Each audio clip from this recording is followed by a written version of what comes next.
Welcome to Study the Bible with me. Today we are starting the book of Leviticus. So grab your Bible and let's dig right in. Leviticus chapter 1. Then the Lord called to Moses and spoke to him from the meeting tent.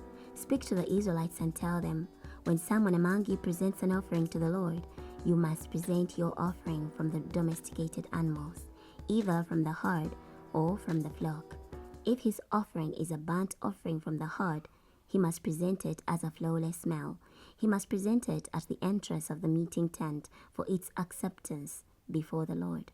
He must lay his hand on the head of the burnt offering, and it will be accepted for him to make the atonement on his behalf. Then the one presenting the offering must slaughter the bull before the Lord, and the sons of Aaron, the priests, must present the blood and splashing the blood against the sides of the altar, which is at the entrance of the meeting tent. Next, the one presenting the offering must skin the burnt offering and cut it in 2 parts. And the sons of Aaron, the priest, must put fire on the altar and arrange wood on the fire. Then the sons of Aaron, the priests, must arrange the parts with the head and the sweat on the wood that is in the fire on the altar. Finally, the one presenting the offering must wash its entrails and its legs in water, and the priest must offer all of it up in smoke on the altar. If it is a burnt offering, a gift of a soothing aroma to the Lord. If his offering is from the flock, for a burnt offering, from the sheep or the goats, he must present a flawless smell, and must slaughter it on the north side of the altar before the Lord. And the sons of Aaron, the priests, will splash its blood against the altar's sides. Next, the one presenting the offering must cut it into parts with its head and its sweat, and the priest must arrange them on the wood which is in the fire on the altar. Then the one presenting the offering must wash the entrails and the legs in water, and the priest must present all of it and offer it all up in smoke on the altar. It is a burnt offering, a gift of a soothing aroma to the Lord. If his offering to the Lord is a burnt offering from the birds, he must present his offering from the turtle doves or from the young pigeons. The priest must present it at the altar, pinch off its head, and offer the head up in smoke on the altar, and its blood must be drained out against the side of the altar. Then the priest must remove its entrails by cutting off its tail feathers and throw them to the east side of the altar into the place of fatty ashes, and tear it open by its wings without dividing it into 2 parts. Finally, the priest must offer it up in smoke on the altar on the wood which is in the fire. It is a burnt offering, a gift of a soothing aroma to the Lord. Chapter 2. When a person presents a grain offering to the Lord, his offering must consist of choice wheat flour, and he must pour olive oil on it and put frankincense on it. Then he must bring it to the sons of Aaron, the priests, and the priest must scoop out from there a handful of its choice wheat flour and some of its olive oil, in addition to all of its frankincense, and the priest must offer its memorial portion up in smoke on the altar. It is a gift of a soothing aroma to the Lord. The remainder of the grain offering belongs to Aaron and to his sons. It is most holy from the gifts of the Lord. When you present an offering of grain baked in an oven, it must be made of choice wheat flour baked into unleavened loaves mixed with olive oil, or unleavened wafers smeared with olive oil. If your offering is a grain offering made on the griddle, it must be choice wheat flour mixed with olive oil, unleavened. Crumble it in pieces and pour olive oil on it. It is a grain offering. If your offering is a grain offering made in a pan, it must be made of choice wheat flour deep fried in olive oil. You must bring the grain offering that must be made from these to the Lord. Present it to the priest, and he will bring it to the altar. Then the priest must take up from the grain offering its memorial portion and offer it up in smoke on the altar. It is a gift of a soothing aroma to the Lord. The remainder of the grain offering belongs to Aaron and to his sons. It is most holy from the gifts of the Lord. No grain offering which you present to the Lord can be made with yeast, For you must not offer up in smoke any yeast or honey as a gift to the Lord. You can present them to the Lord as an offering of first fruit, but they must not go up to the altar for a soothing aroma. Moreover, you must season every one of your grain offerings with salt. You must not allow the salt of the covenant of your God to be missing from your grain offering. On every one of your grain offerings, you must present salt.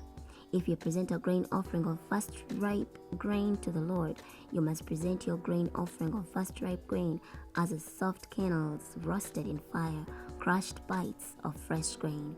And you must put olive oil on it and set frankincense on it. It is a grain offering. Then the priest must offer its memorial portion up in smoke, some of its crushed bits, some of its olive oil, in addition to all of its frankincense. It is a gift to the Lord. Chapter 3. Now, if his offering is a peace offering sacrifice, if he presents an offering from the heart, he must present before the Lord a flawless male or a female. He must lay his hand on the head of his offering and slaughter it at the entrance of the meeting tent. And the sons of Aaron, the priests, must splash the blood against the altar's sides. Then the one presenting the offering must present a gift to the Lord from the peace offering sacrifice. He must remove the fat that covers the entrails and all the fat that surrounds the entrails, the 2 kidneys with the fat on their sneers, and the protruding lobe on the liver, which he is to remove along with the kidneys. Then the sons of Aaron must offer it up in smoke on the altar atop the burnt offering that is on the wood in the fire as a gift of a soothing aroma to the Lord. If his offering for a peace offering sacrifice to the Lord is from the flock, he must present a flawless male or female. If he presents a sheep as his offering, he must present it before the Lord. He must lay his hand on the head of his offering and slaughter it before the meeting tent. And the sons of Aaron must splash its blood against the altar's sides. Then he must present a gift to the Lord from the peace offering sacrifice. He must remove all the fatty tail up to the end of the spine, the fat covering the entrails and all the fat on the entrails, the 2 kidneys with the fat on their sneers, and the protruding lobe on the liver, which he is to remove along with the kidneys. Then the priest must offer it up in smoke on the altar as a food gift to the Lord. If his offering is a goat, he must present it before the Lord, lay his hand on its head, and slaughter it before the meeting tent. And the sons of Aaron must splash its blood against the altar's sides. Then he must present from it his offering as a gift to the Lord, the fat which covers the entrails and all the fat on the entrails, the 2 kidneys with the fat on their sneers, and the protruding lobe on the liver, which he is to remove along with the kidneys. Then the priest must offer them up in smoke on the altar as a food gift for a soothing aroma. All the fat belongs to the Lord.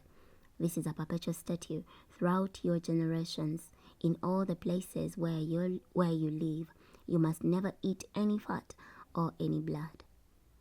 Chapter 4.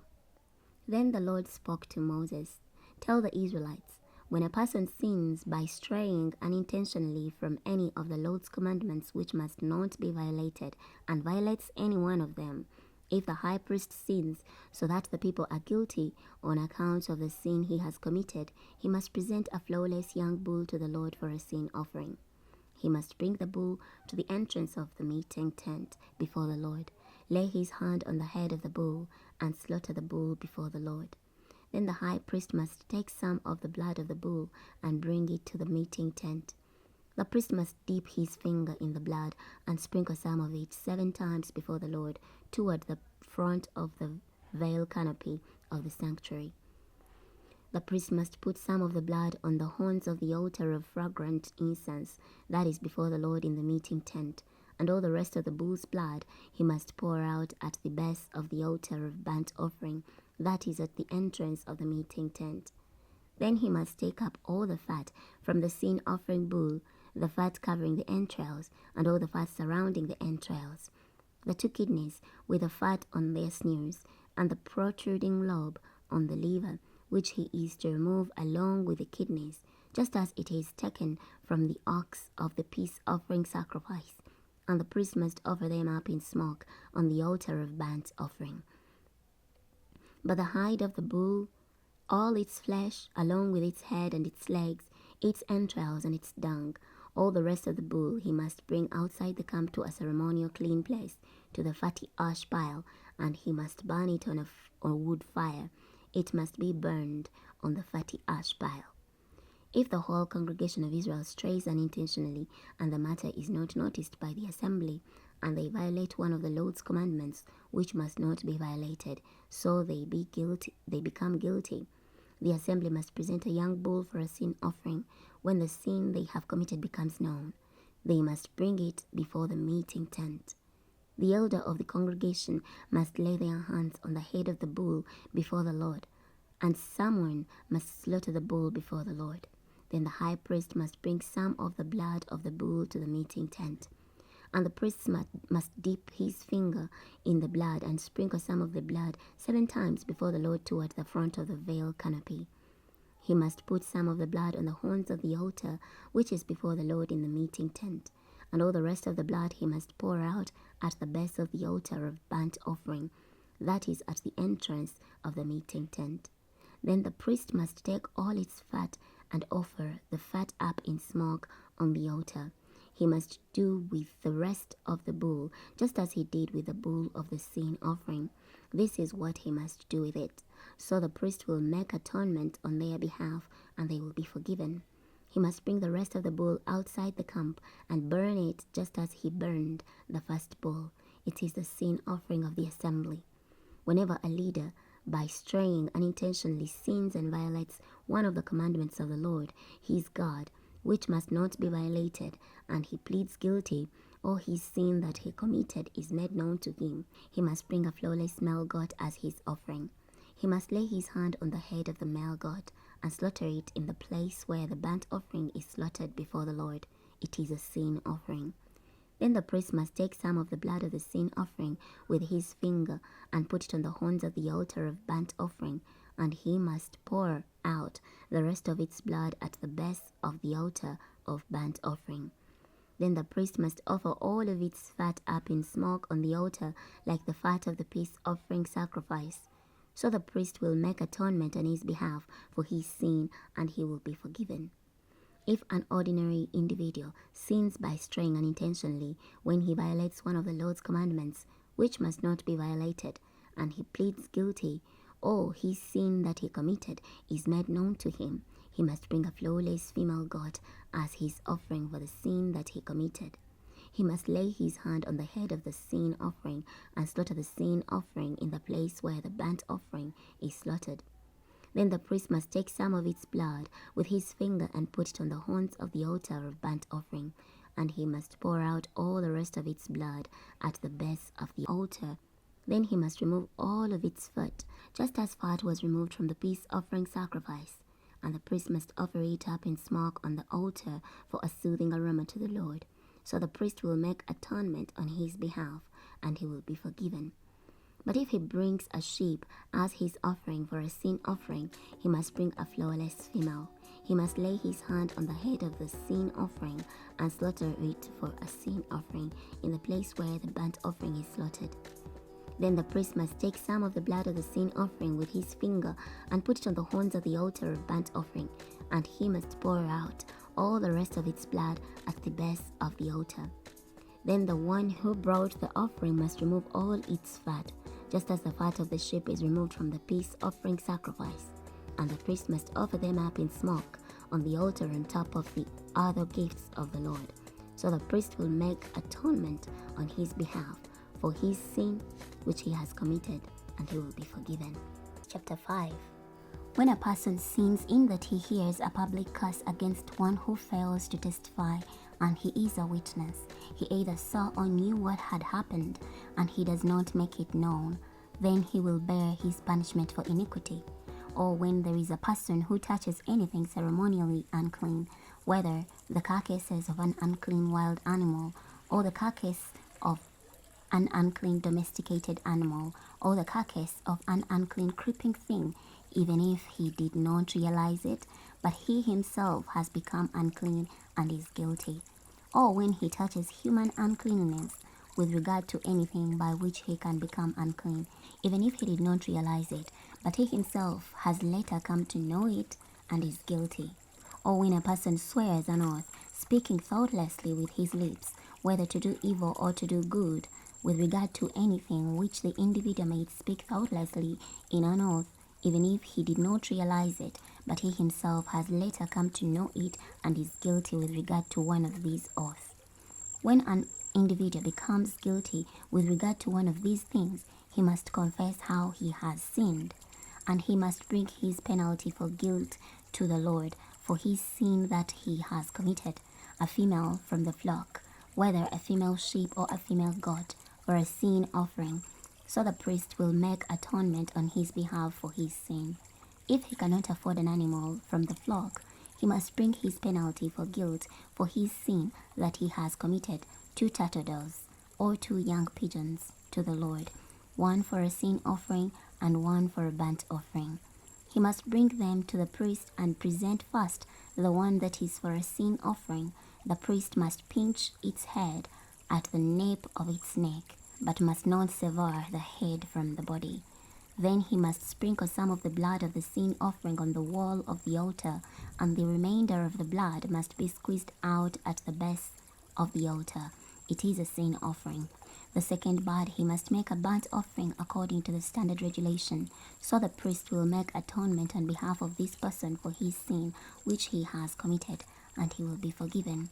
If he cannot afford 2 turtle doves or 2 young pigeons, he must bring as his offering for his sin which he has committed 1/10 of an ephah of choice wheat flour for a sin offering. He must not place olive oil on it, and he must not put frankincense on it, because it is a sin offering. He must bring it to the priest, and the priest must scoop out from it a handful as its memorial portion, and offer it up in smoke on the altar on top of the other gifts of the Lord. It is a sin offering. So the priest will make atonement on his behalf for his sin which he has committed by doing one of these things, and he will be forgiven. The remainder of the offering will belong to the priest like the grain offering. Then the Lord spoke to Moses. When a person commits a trespass and sins by straying unintentionally from the regulations about the Lord's holy things, then he must bring his penalty for guilt to the Lord, a flawless ram from the flock, convertible into silver shekels according to the standard of the sanctuary shekel, for a guilt offering. And whatever holy thing he violated, he must restore and must add 1/5 to it and give it to the priest. So the priest will make atonement on his behalf with a guilt offering ram, and he will be forgiven. If a person sins and violates any of the Lord's commandments, which must not be violated, although he did not know it at the time, but later realizes he is guilty, then he will bear his punishment for iniquity, and must bring a flawless ram from the flock, convertible into silver shekels, for a guilt offering to the priest. So the priest will make atonement on his behalf for his error which he committed, although he himself had not known it, and he will be forgiven. It is a guilt offering. He was surely guilty before the Lord. Chapter 6. Then the Lord spoke to Moses. When a person sins and commits a trespass against the Lord by deceiving his fellow citizen in regard to something held in trust, or a pledge, or something stolen, or by extorting something from his fellow citizen, or has found something lost and denies it, and swears falsely concerning any one of the things that someone might do to sin, when it happens that he sins and he is found guilty, then he must return whatever he had stolen, or whatever he had extorted, or the thing that he had held in trust, or the lost thing that he had found, or anything about which he swears falsely. He must restore it in full and add 1/5 to it. He must give it to its owner when he is found guilty. Then he must bring his guilt offering to the Lord, a flawless ram from the flock, convertible into silver shekels, for a guilt offering to the Lord. So the priest will make atonement on his behalf before the Lord, and he will be forgiven for whatever he has done to become guilty. Then the Lord spoke to Moses. Command Aaron and his sons. This is the law of the burnt offering. The burnt offering is to remain on the hearth on the altar all night until morning, and the fire of the altar must be kept burning on it. Then the priest must put on his linen robe, and must put linen leggings over his bare flesh, and he must take up the 40 ashes of the burnt offering that the fire consumed on the altar, and he must place them beside the altar. Then he must take off his clothes and put on other clothes, and he must bring the 40 ashes outside the camp to a ceremonially clean place. But the fire which is on the altar must be kept burning on it. It must not be extinguished. So the priest must kindle wood on it morning by morning, and he must arrange the burnt offering on it, and offer the fat of the peace offering up in smoke on it. A continual fire must be kept burning on the altar. It must not be extinguished. This is the law of the grain offering. The sons of Aaron are to present it before the Lord in front of the altar, and the priest must take up with his hand some of the choice sweet flour of the grain offering and some of its olive oil, and all of the frankincense that is on the grain offering, and he must offer its memorial portion up in smoke on the altar as a soothing aroma to the Lord. Aaron and his sons are to eat what is left over from it. It must be eaten unleavened in a holy place. They are to eat it in the courtyard of the meeting tent. It must not be baked with yeast. I have given it as their portion from my gifts. It is most holy, like the sin offering and the guilt offering. Every male among the sons of Aaron may eat it. It is a perpetual allotted portion throughout your generations from the gifts of the Lord. Anyone who touches these gifts must be holy. Then the Lord spoke to Moses. This is the offering of Aaron and his sons, which they must present to the Lord on the day when he is anointed. 1/10 of an ephah of choice sweet flour as a continual grain offering, half of it in the morning and half of it in the evening. It must be made with olive oil on a griddle, and you must bring it wet soaked. So you must present a grain offering of broken pieces as a soothing aroma to the Lord. The high priest who succeeds him from among his sons must do it. It is a perpetual statute. It must be offered up in smoke as a whole offering to the Lord. Every grain offering of a priest must be a whole offering. It must not be eaten. Then the Lord spoke to Moses. Tell Aaron and his sons, this is the law of the sin offering. In the place where the burnt offering is slaughtered, the sin offering must be slaughtered before the Lord. It is most holy. The priest who offers it for sin is to eat it. It must be eaten in a holy place, in the court of the meeting tent. Anyone who touches its meat must be holy, and whoever spatters some of its blood on a garment, you must wash whatever he spatters it on in a holy place. Any clay vessel it is boiled in must be broken, and if it was boiled in a bronze vessel, then that vessel must be rubbed out and rinsed in water. Any male among the priests may eat it. It is most holy. But any sin offering from which some of its blood is brought into the meeting tent to make atonement in the sanctuary must not be eaten. It must be burned up in the fire. Chapter 7. This is the law of the guilt offering. It is most holy. In the place where they slaughter the burnt offering, they must slaughter the guilt offering. And the officiating priest must splash the blood against the altar's sides. Then the one making the offering must present all its fat, the fatty tail, the fat covering the entrails, the 2 kidneys, and the fat on their sneers, and the protruding lobe on the liver, which he must remove along with the kidneys. Then the priest must offer them up in smoke on the altar as a gift to the Lord. It is a gift offering. Any male among the priests may eat it. It must be eaten in a holy place. It is most holy. The law is the same for the sin offering and the guilt offering. It belongs to the priest who makes atonement with it. As for the priest who presents someone's burnt offering, the hind of that burnt offering which he presented belongs to him. Every grain offering which is baked in the oven or made in the pan or on the griddle belongs to the priest who presented it. Every grain offering, whether mixed with olive oil or dry, belongs to all the sons of Aaron, each one alike. This is the law of the peace offering sacrifice which he is to present to the Lord.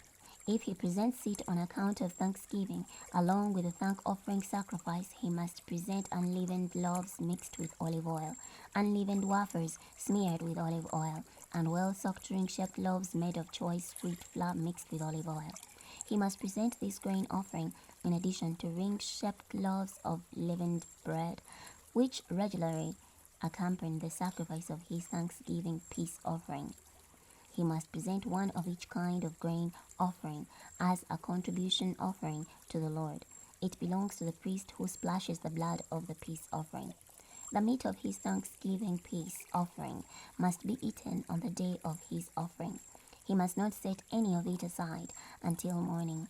If his offering is a votive or free will sacrifice, it may be eaten on the day he presents his sacrifice, and also the leftovers from it may be eaten on the next day. But the leftovers from the meat of the sacrifice must be burned up in the fire on the third day.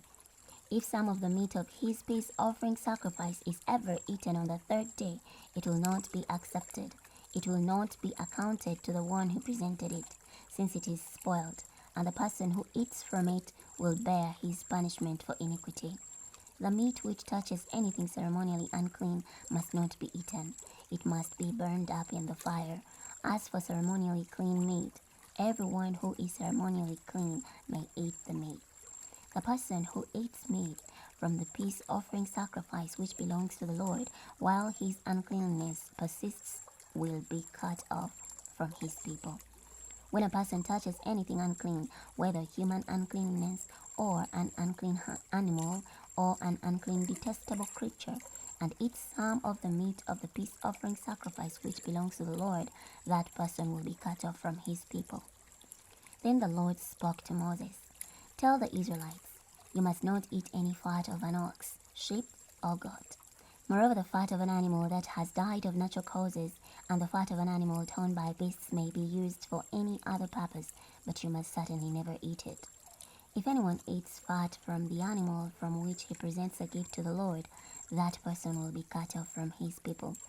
And you must not eat any blood of the birds or the domesticated learned animals in any of the places where you live. Any person who eats any blood, that person will be cut off from his people."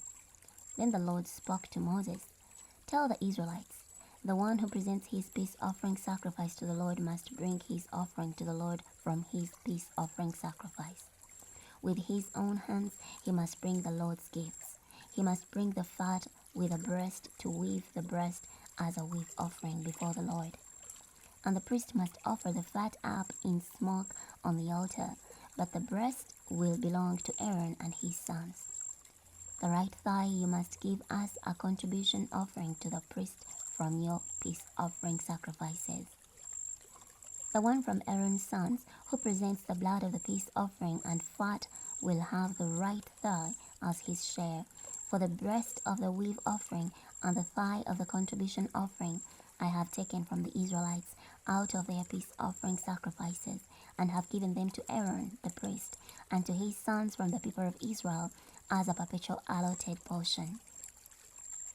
This is the allotment of Aaron and the allotment of his sons from the Lord's gifts on the day Moses presented them to serve as priests to the Lord.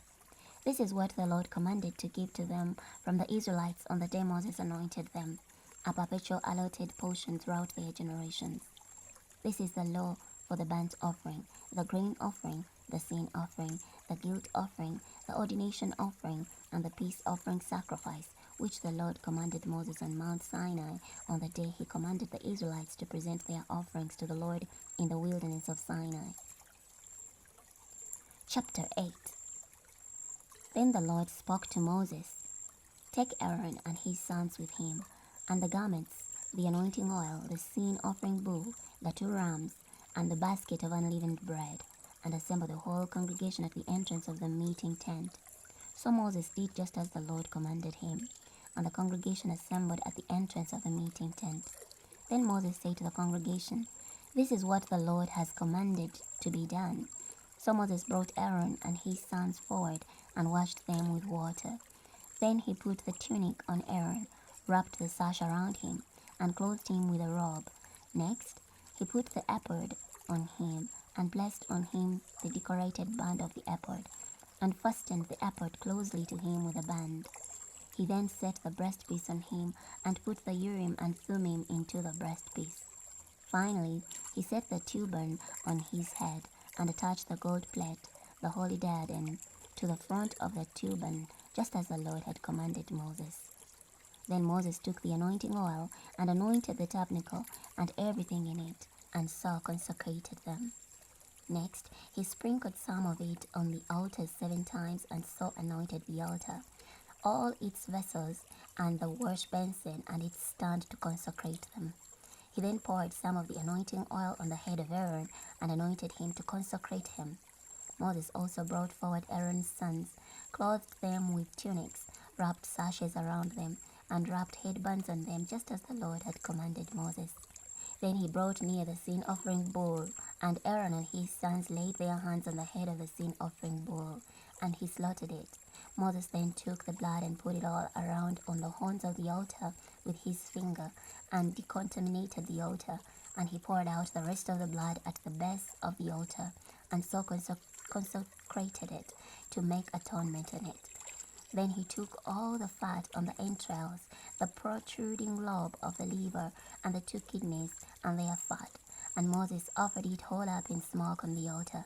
But the rest of the bull, its hide, its flesh, and its dung, he completely burned up outside the camp, just as the Lord had commanded Moses.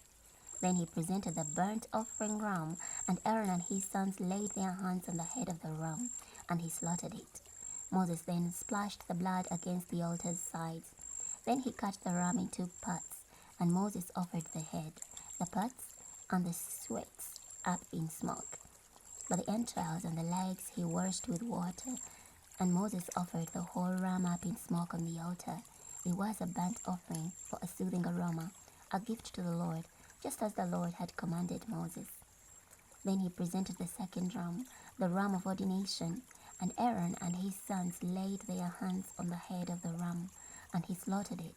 Moses then took some of its blood and put it on Aaron's right earlobe, on the thumb of his right hand, and on the big toe of his right foot. Next, he brought Aaron's sons forward, and Moses put some of the blood on their right earlobes, on their right thumbs, and on the big toe of their right feet. And Moses splashed the rest of the blood against the altar's sides. Then he took the fat, the fatty tail, all the fat on the entrails, the protruding lobe of the liver, and the 2 kidneys, and their fat, and the right thigh. And from the basket of unleavened bread that was before the Lord, he took 1 unleavened loaf, 1 loaf of bread mixed with olive oil, and 1 wafer, and placed them on the fat parts and on the right thigh. He then put all of them on the palms of Aaron and his sons, who waved them as a wave offering before the Lord. Moses then took them from their palms and offered them up in smoke on the altar on top of the burnt offering. They were an ordination offering for a soothing aroma. It was a gift to the Lord. Finally, Moses took the breast and weaved it as a wave offering before the Lord from the ram of ordination. It was Moses' share, just as the Lord had commanded Moses. Then Moses took some of the anointing oil and some of the blood which was on the altar, and sprinkled it on Aaron and his garments, and on his sons' garments with him. So he consecrated Aaron, his garments, and his sons' garments with him. Then Moses said to Aaron and his sons, "Boil the meat at the entrance of the meeting tent, and there you are to eat it, and the bread which is in the ordination offering basket, just as I have commanded, saying, Aaron and his sons are to eat it. But the remainder of the meat and the bread you must burn with fire. And you must not go out from the entrance of the meeting tent for 7 days, until the day when your days of ordination are completed, because you must be ordained over a 7-day period. What has been done on this day the Lord has commanded to be done to make atonement for you. You must reside at the entrance of the meeting tent day and night for 7 days, and keep the charge of the Lord, so that you will not die. For this is what I have been commanded." So Aaron and his sons did all the things the Lord had commanded through Moses. Chapter 9. On the 8th day Moses summoned Aaron and his sons and the elders of Israel, and said to Aaron, "Take for yourself a bull calf for a sin offering, and a ram for a burnt offering, both flawless, and present them before the Lord. Then tell the Israelites, take a male goat for a sin offering, and a calf and a lamb, both a year old and flawless, for a burnt offering, and an ox and a ram for peace offerings to sacrifice before the Lord, and a grain offering mixed with olive oil, for today the Lord is going to appear to you. So they took what Moses had commanded to the front of the meeting tent, and the whole congregation presented them and stood before the Lord. Then Moses said, this is what the Lord has commanded you to do, so that the glory of the Lord may appear to you. Moses then said to Aaron, approach the altar and make your sin offering and your burnt offering, and make atonement on behalf of yourself and on behalf of the people, and also make the people's offering and make atonement on behalf of them, just as the Lord has commanded. So Aaron approached the altar and slaughtered the sin offering calf, which was for him. Then Aaron's sons presented the blood to him, and he dipped his finger in the blood and put it on the horns of the altar. And the rest of the blood he poured out at the base of the altar.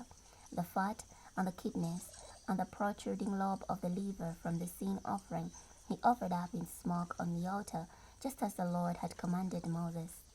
But the flesh and the hind he completely burned up outside the camp. He then slaughtered the burnt offering, and his sons handed the blood to him, and he splashed it against the altar's sides. The burnt offering itself they handed to him by its parts, including the head, and he offered them up in smoke on the altar. And he washed the entrails and the legs and offered them up in smoke on top of the burnt offering on the altar. Then he presented the people's offering. He took the sin offering, male goat, which was for the people, slaughtered it, and performed a decontamination rite with it, like the first one. He then presented the burnt offering and did it according to the standard regulations. Next, he presented the grain offering, filled his hand with some of it, and offered it up in smoke on the altar in addition to the morning burnt offering. Then he slaughtered the ox and the ram, the peace offering sacrifice, which were for the people. And Aaron's sons handed the blood to him, and he splashed it against the altar's sides.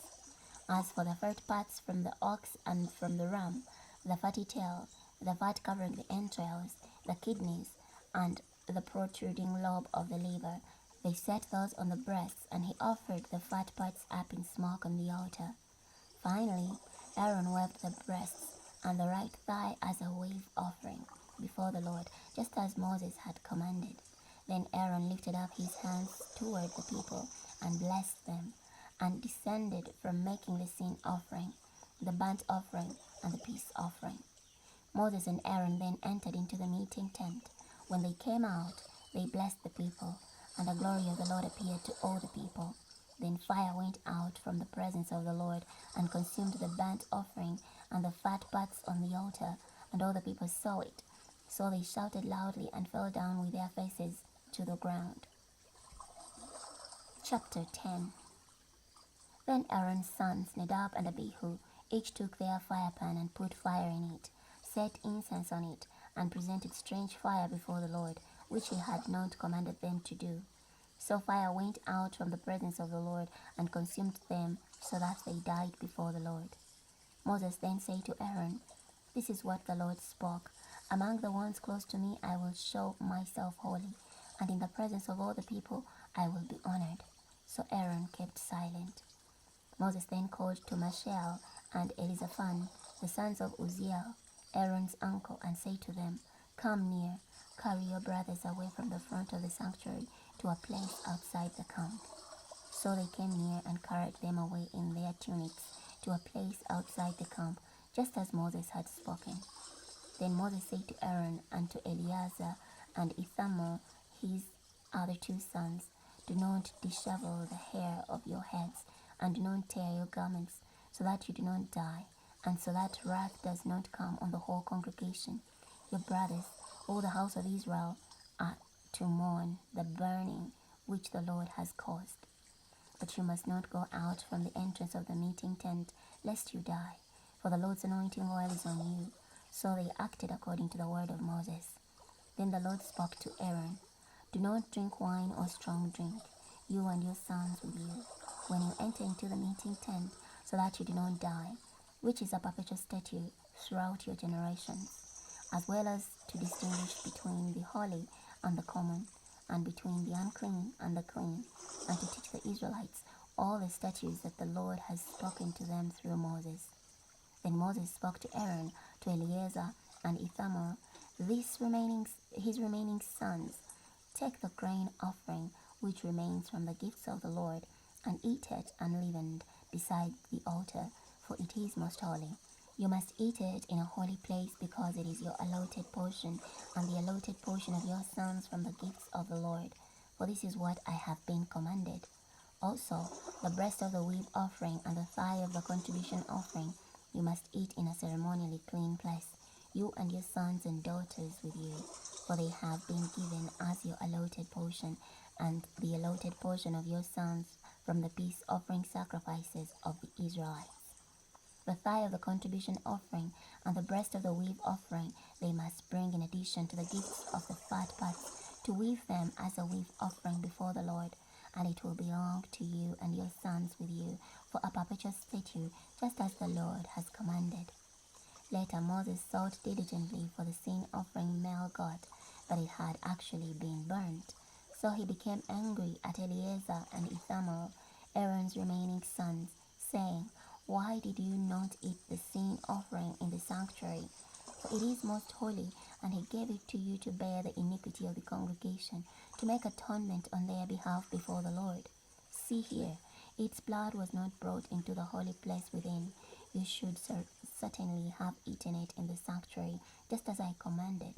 But Aaron spoke to Moses, see here, just today they presented their sin offering and their burnt offering before the Lord, and such things as these have happened to me. If I had eaten a sin offering today, would the Lord have been pleased? When Moses heard this explanation, he was satisfied. Chapter 11.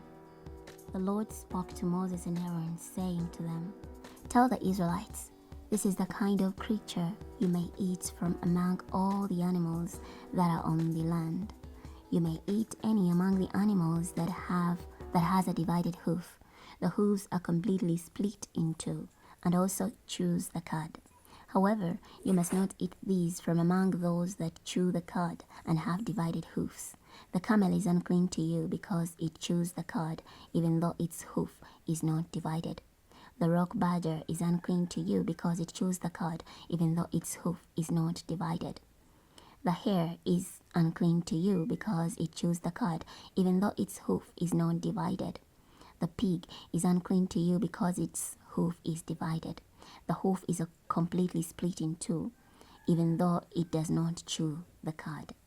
You must not eat from their meat, and you must not touch their carcasses. They are unclean to you. These you can eat from all creatures that are in the water. Any creatures in the water that have both fins and scales, whether in the seas or in the streams, you may eat.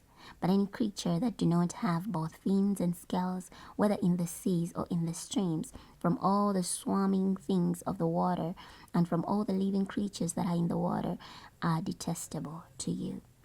Since they are detestable to you, you must not eat their meat, and their carcass you must detest.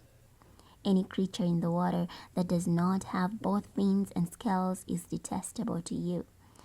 These you are to detest from among the birds. They must not be eaten, because they are detestable. The griffon, vulture, the bearded vulture, the black vulture, the kite, the buzzard of any kind, every kind of crow, the eagle owl, the short-eared owl, the long-eared owl, the hawk of any kind, the little owl, the cormorant, the screech owl, the white owl, the scoops owl, the osprey, the stork, the heron of any kind, the hoppy, and the bat. Every winged swarming thing that walks on all fours is detestable to you. However, this you may eat from all the winged swarming things that walk on all fours, which have jointed legs to hop with on the land. These you may eat from them, the locusts of any kind, the bowed locust of any kind, the crickets of any kind, the grasshopper of any kind. But any other winged swarming thing that has 4 legs is detestable to you. By these you defile yourselves. Anyone who touches their carcass will be unclean until the evening. And anyone who carries their carcass must wash his clothes and will be unclean until the evening. All animals that divide the hoof, but it is not completely split in two, and do not chew the cud, are unclean to you. Anyone who touches them becomes unclean. All that walk on their paws, among all the creatures that walk on all fours, are unclean to you. Anyone who touches their carcass will be unclean until the evening. Now this is what is unclean to you among the swarming things that swarm on the land: the rat, the mouse, and the large lizard of any kind, the Mediterranean gecko, the spotted lizard, the wall gecko, the skink, the chameleon. These are the ones that are unclean to you among all the swarming things. Anyone who touches them when they die will be unclean until evening. Also anything they fall on when they die will become unclean. Any wood vessel or garment or article of leather or sackcloth, any such vessel with which work is done must be immersed in water and will be unclean until the evening. Then it will become clean. As for any clay vessel they fall into, everything in it will become unclean, and you must break it. Any food that may be eaten, which becomes soaked with water, will become unclean. Anything drinkable in any such vessel will become unclean. Anything their carcass may fall on will become unclean. An oven or small stove must be smashed to pieces. They are unclean, and they will stay unclean to you. However, a spring or a cistern which collects water will be clean, but one who touches their carcass will be unclean. Now, if such a carcass falls on any sowing seed which is to be sown, it is clean. But if water is put on the seed, and such a carcass falls on it, it is unclean to you. Now, if an animal that you may eat dies, whoever touches its carcass will be unclean until the evening. One who eats from its carcass must wash his clothes and be unclean until the evening. And whoever carries its carcass must wash his clothes and be unclean until the evening. Every swarming thing that swarms on the land is detestable. It must not be eaten. You must not eat anything that crawls on its belly, or anything that walks on all fours, or on any number of legs of all the swarming things that swarm on the land, because they are detestable. Do not make yourselves detestable by any of the swarming things. You must not defile yourselves by them and become unclean by them. For I am the Lord your God, and you are to sanctify yourselves and be holy, because I am holy. You must not defile yourselves by any of the swarming things that creep on the ground. For I am the Lord who brought you up from the land of Egypt to be your God, and you are to be holy, because I am holy. This is the law of the land animals, the birds, all the living creatures that move in the water, and all the creatures that swarm on the land, to distinguish between the unclean and the clean, between the living creatures that may be eaten and the living creatures that must not be eaten. Chapter 12. The Lord spoke to Moses, "Tell the Israelites, when a woman produces offspring and bears a male child, she will be unclean 7 days, as she is unclean during the days of her menstruation. On the 8th day, the flesh of his foreskin must be circumcised. Then she will remain 33 days in blood purity. She must not touch anything holy, and she must not enter the sanctuary until the days of her purification are fulfilled. If she bears a female child, she will be impure 14 days, as during her menstruation flow, and she will remain 66 days in blood purity. When the days of her purification are completed for a son or for a daughter, she must bring a 1-year-old lamb for a burnt offering, and a young pigeon or a turtle dove for a sin offering to the entrance of the meeting tent to the priest. The priest is to present it before the Lord and make atonement on her behalf, and she will be clean from her flow of blood.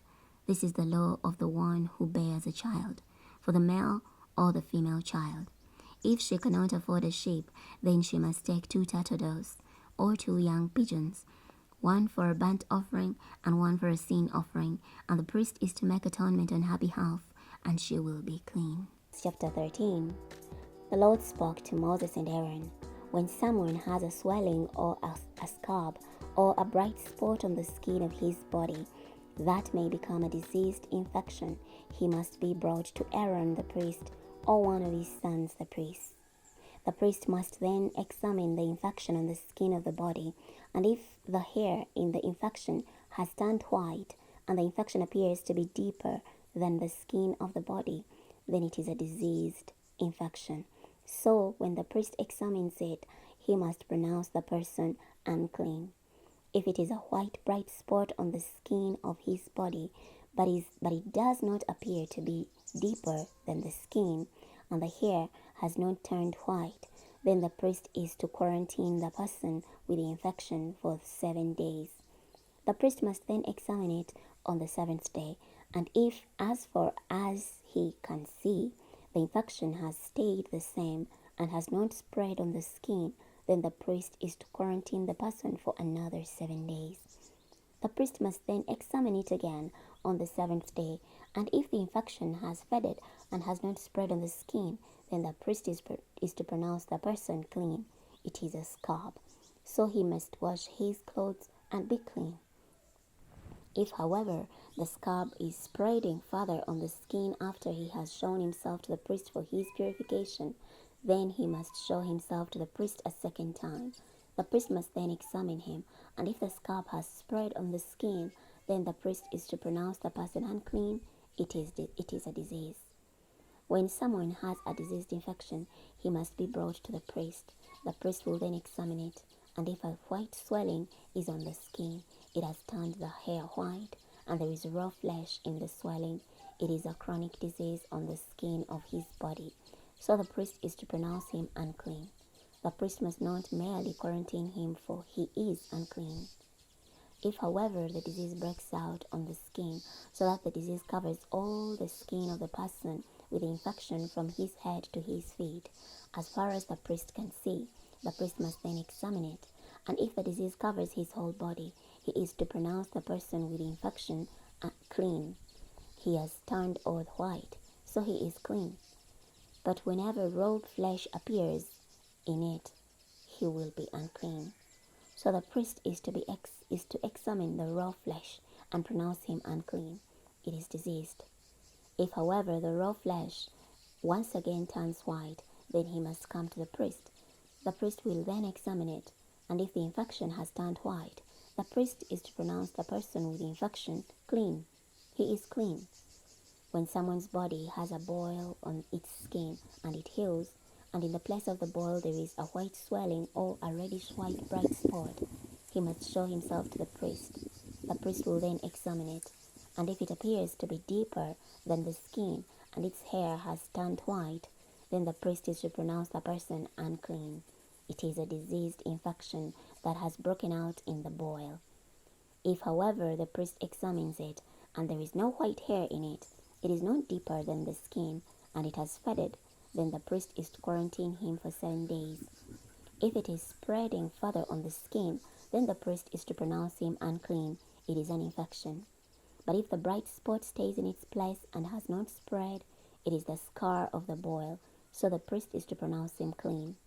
When a body has a burn on its skin, and the raw area of the burn becomes a reddish white or white bright spot, the priest must examine it, and if the hair has turned white in the bright spot, and it appears to be deeper than the skin, it is a disease that has broken out in the burn.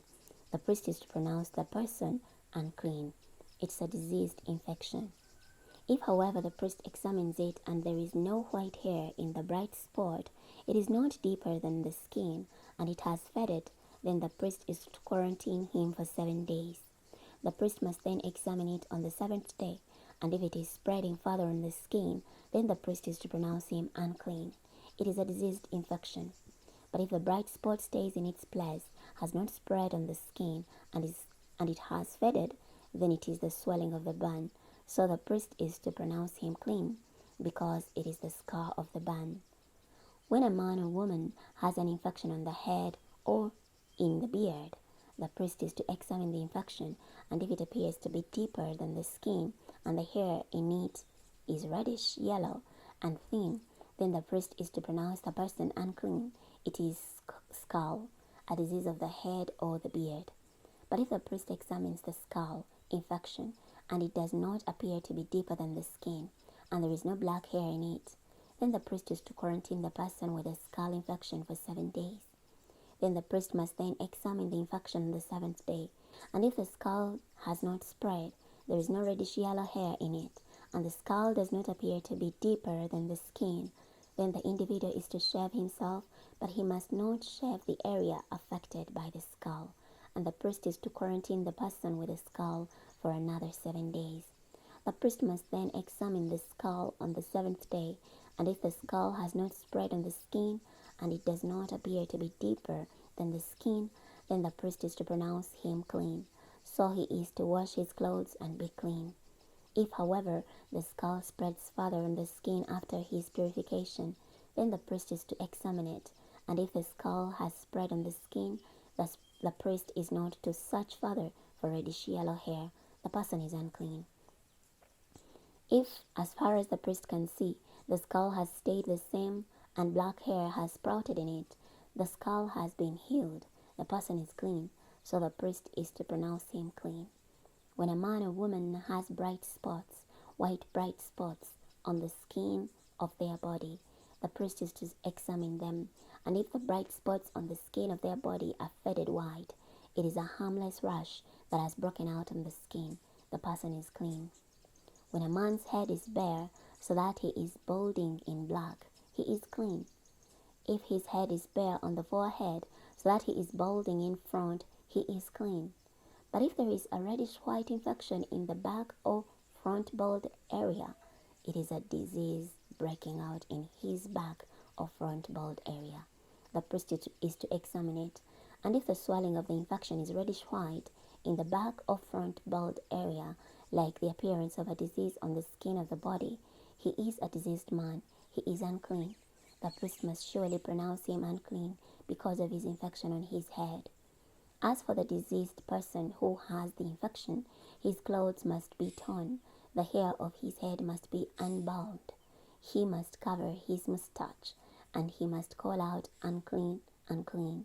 The whole time he has the infection, he will be continually unclean. He must live in isolation, and his place of residence must be outside the camp. When a garment has a diseased infection in it, whether a wool or linen garment, or in the warp or woof of the linen or the wool, or in leather or anything made of leather, if the infection in the garment or leather or warp or woof or any article of leather is yellowish green or reddish, it is diseased infection, and it must be shown to the priest. The priest is to examine and then quarantine the article with the infection for 7 days. He must then examine the infection on the 7th day. If the infection has spread in the garment, or in the warp, or in the woof, or in the leather, whatever the article into which the leather was made, the infection is a malignant disease. It is unclean. He must burn the garment, or the warp, or the woof, whether wool or linen, or any article of leather which has the infection in it. Because it is a malignant disease, it must be burned up in the fire. But if the priest examines it, and the infection has not spread in the garment, or in the warp, or in the woof, or in any article of leather, the priest is to command that they wash whatever has the infection and quarantine it for another 7 days. The priest must then examine it after the infection has been washed out, and if the infection has not changed its appearance, even though the infection has not spread, it is unclean.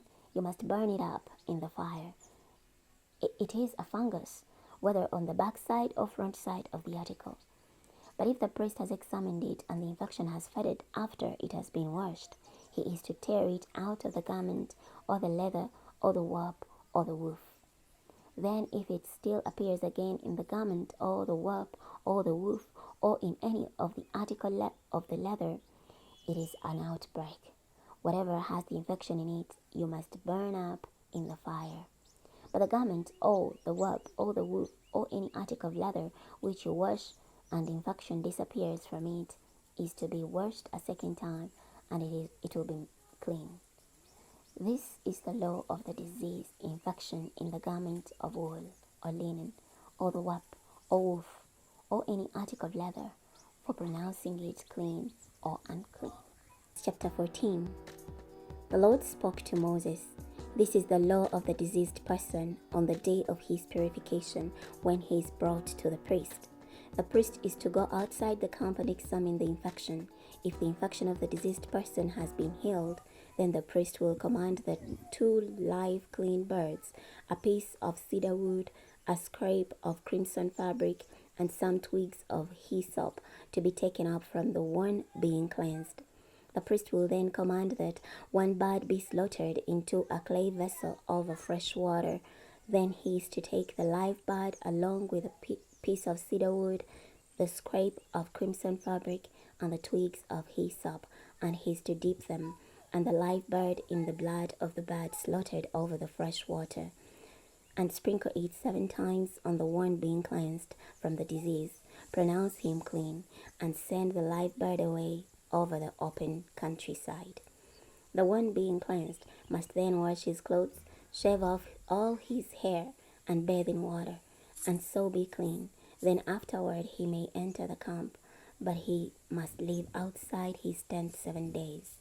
When the 7th day comes, he must shave all his hair, his head, his beard, his eyebrows, all his hair, and he must wash his clothes, bathe his body in water, and so be clean. On the 8th day he must take 2 flawless male lambs, 1 flawless yearling female lamb, 3/10 of an ephah of choice sweet flour as a grain offering mixed with olive oil, and 1 log of olive oil.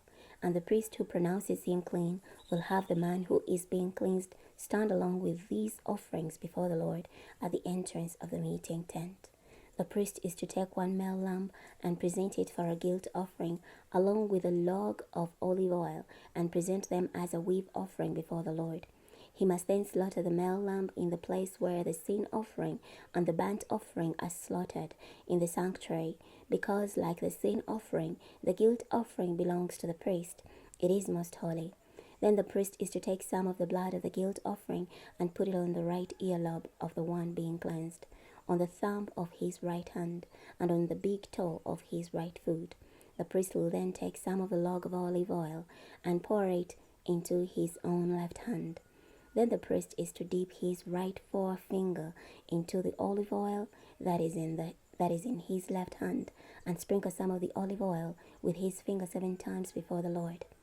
The priest will then put some of the rest of the olive oil that is in his hand on the right earlobe of the one being cleansed, on the thumb of his right hand, and on the big toe of his right foot, on the blood of the guilt offering. And the remainder of the olive oil that is in his hand, the priest is to put on the head of the one being cleansed. So the priest is to make atonement for him before the Lord. The priest must then perform the sin offering and make atonement for the one being cleansed from his impurity. After that, he is to slaughter the burnt offering, and the priest is to offer the burnt offering and the grain offering on the altar. So the priest is to make atonement for him, and he will be clean. If the person is poor and does not have sufficient means, he must take 1 male lamb as a guilt offering for a wave offering to make atonement for himself, 1/10 of an ephah of choice wheat flour mixed with olive oil for a grain offering, a log of olive oil, and 2 turtle doves or 2 young pigeons which are within his means. One will be a sin offering and the other a burnt offering. On the 8th day he must bring them for his purification to the priest at the entrance of the meeting tent before the Lord. And the priest is to take the male lamb of the guilt offering and the log of olive oil and weave them as a wave offering before the Lord. Then he is to slaughter the male lamb of the guilt offering, and the priest is to take some of the blood of the guilt offering and put it on the right earlobe of the one being cleansed, on the thumb of his right hand, and on the big toe of his right foot. The priest will then pour some of the olive oil into his own left hand, and sprinkle some of the olive oil that is in his left hand with his right forefinger 7 times before the Lord. Then the priest is to put some of the olive oil that is in his hand on the right earlobe of the one being cleansed, on the thumb of his right hand, and on the big toe of his right foot, on the place of the blood of the guilt offering.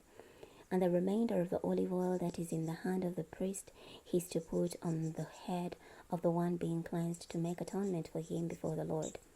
He will then make one of the turtle-doves or young pigeons which are within his means a sin offering, and the other a burnt offering, along with a grain offering. So the priest is to make atonement for the one being cleansed before the Lord.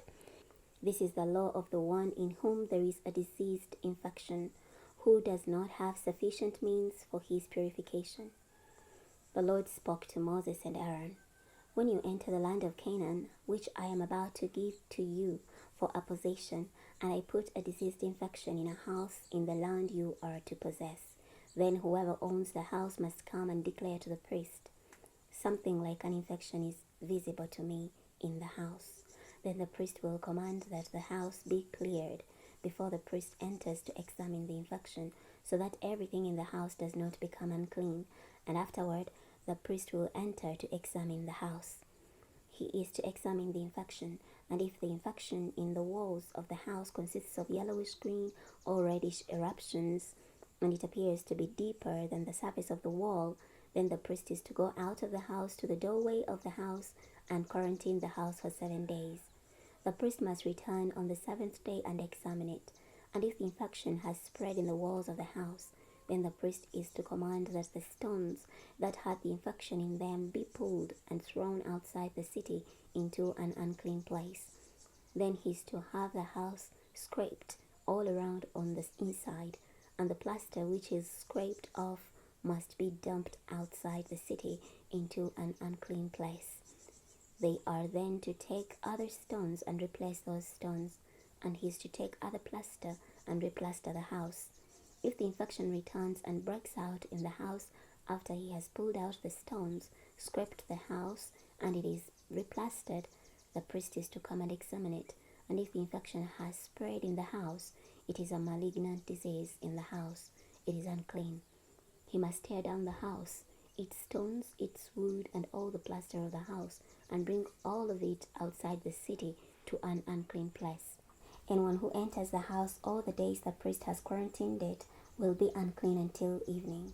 Anyone who lies down in the house must wash his clothes. Anyone who eats in the house must wash his clothes. If, however, the priest enters and examines it, and the infection has not spread in the house after the house has been replastered, then the priest is to pronounce the house clean, because the infection has been healed. Then he is to take 2 birds, a piece of cedar wood, a scrap of crimson fabric, and some twigs of hyssop to decontaminate the house. And he is to slaughter 1 bird into the clay vessel over fresh water.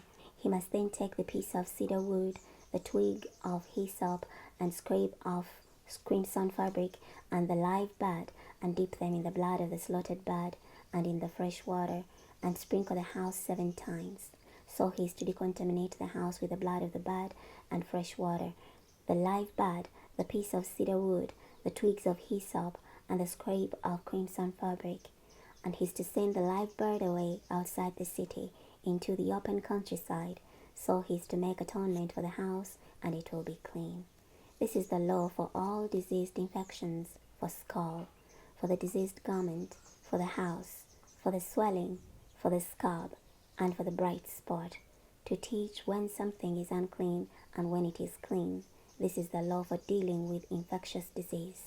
Chapter 15. The Lord spoke to Moses and Aaron, "Speak to the Israelites and tell them, when any man has a discharge from his body, his discharge is unclean. Now this is his uncleanness in regard to his discharge. Whether his body secretes his discharge or blocks his discharge, he is unclean. All the days that his body has a discharge or his body blocks his discharge, this is his uncleanness. Any bed the man with a discharge lies on will be unclean, and any furniture he sits on will be unclean. Anyone who touches his bed must wash his clothes, bathe in water, and be unclean until evening. The one who sits on the furniture the man with a discharge sits on must wash his clothes, bathe in water, and be unclean until evening. The one who touches the body of the man with a discharge must wash his clothes, bathe in water, and be unclean until evening. If the man with a discharge spits on a person who is ceremonially clean, that person must wash his clothes, bathe in water, and be unclean until evening. Any means of riding the man with a discharge rides on will be unclean. Anyone who touches anything that was under him will be unclean until evening. And the one who carries those items must wash his clothes, bathe in water, and be unclean until evening. Anyone whom the man with the discharge touches without having rinsed his hands in water must wash his clothes, bathe in water, and be unclean until evening. A clay vessel which the man with the discharge touches must be broken, and any wooden utensils must be rinsed in water. When the man with a discharge becomes clean from his discharge, he is to count off for himself 7 days for his purification, and he must wash his clothes, bathe in fresh water, and be clean. Then on the 8th day he is to take for himself 2 turtles or 2 young pigeons, and he is to present himself before the Lord at the entrance of the meeting tent and give them to the priest. And the priest is to make one of them a sin offering and the other a burnt offering. So the priest is to make atonement for him before the Lord for his discharge. When a man has a seminal emission, he must bathe his whole body in water and be unclean until evening. And he must wash in water any clothing or leather that has semen on it, and it will be unclean until evening. When a man has sexual intercourse with a woman and there is a seminal emission, they must bathe in water and be unclean until evening. When a woman has a discharge and her discharge is blood from her body, she is to be in her menstruation 7 days, and anyone who touches her will be unclean until evening. Anything she lies on during her menstruation will be unclean, and anything she sits on will be unclean. Anyone who touches her bed must wash his clothes, bathe in water, and be unclean until evening. Anyone who touches any furniture she sits on must wash his clothes, bathe in water, and be unclean until evening. If there is something on the bed or on the furniture she sits on, when he touches it, he will be unclean until evening. And if a man actually has sexual intercourse with her so that her menstrual impurity touches him, then he will be unclean 7 days, and any bed he lies on will be unclean. When a woman's discharge of blood flows many days, not at the time of her menstruation, or if it flows beyond the time of her menstruation, all the days of her discharge of impurity will be like the days of her menstruation. She is unclean. Any bed she lies on all the days of her discharge will be to her like the bed of her menstruation. Any furniture she sits on will be unclean, like the impurity of her menstruation. And anyone who touches them will be unclean, and he must wash his clothes, bathe in water, and be unclean until evening. If she becomes clean from her discharge, then she is to count off for herself 7 days, and afterward she will be clean. Then on the 8th day she must take for herself 2 turtle doves or 2 young pigeons, and she must bring them to the priest at the entrance of the meeting tent.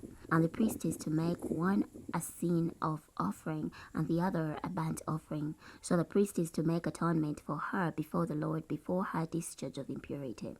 Thus you are to set the Israelites apart from their impurity, so that they do not die in their impurity by defiling my tabernacle, which is in their midst.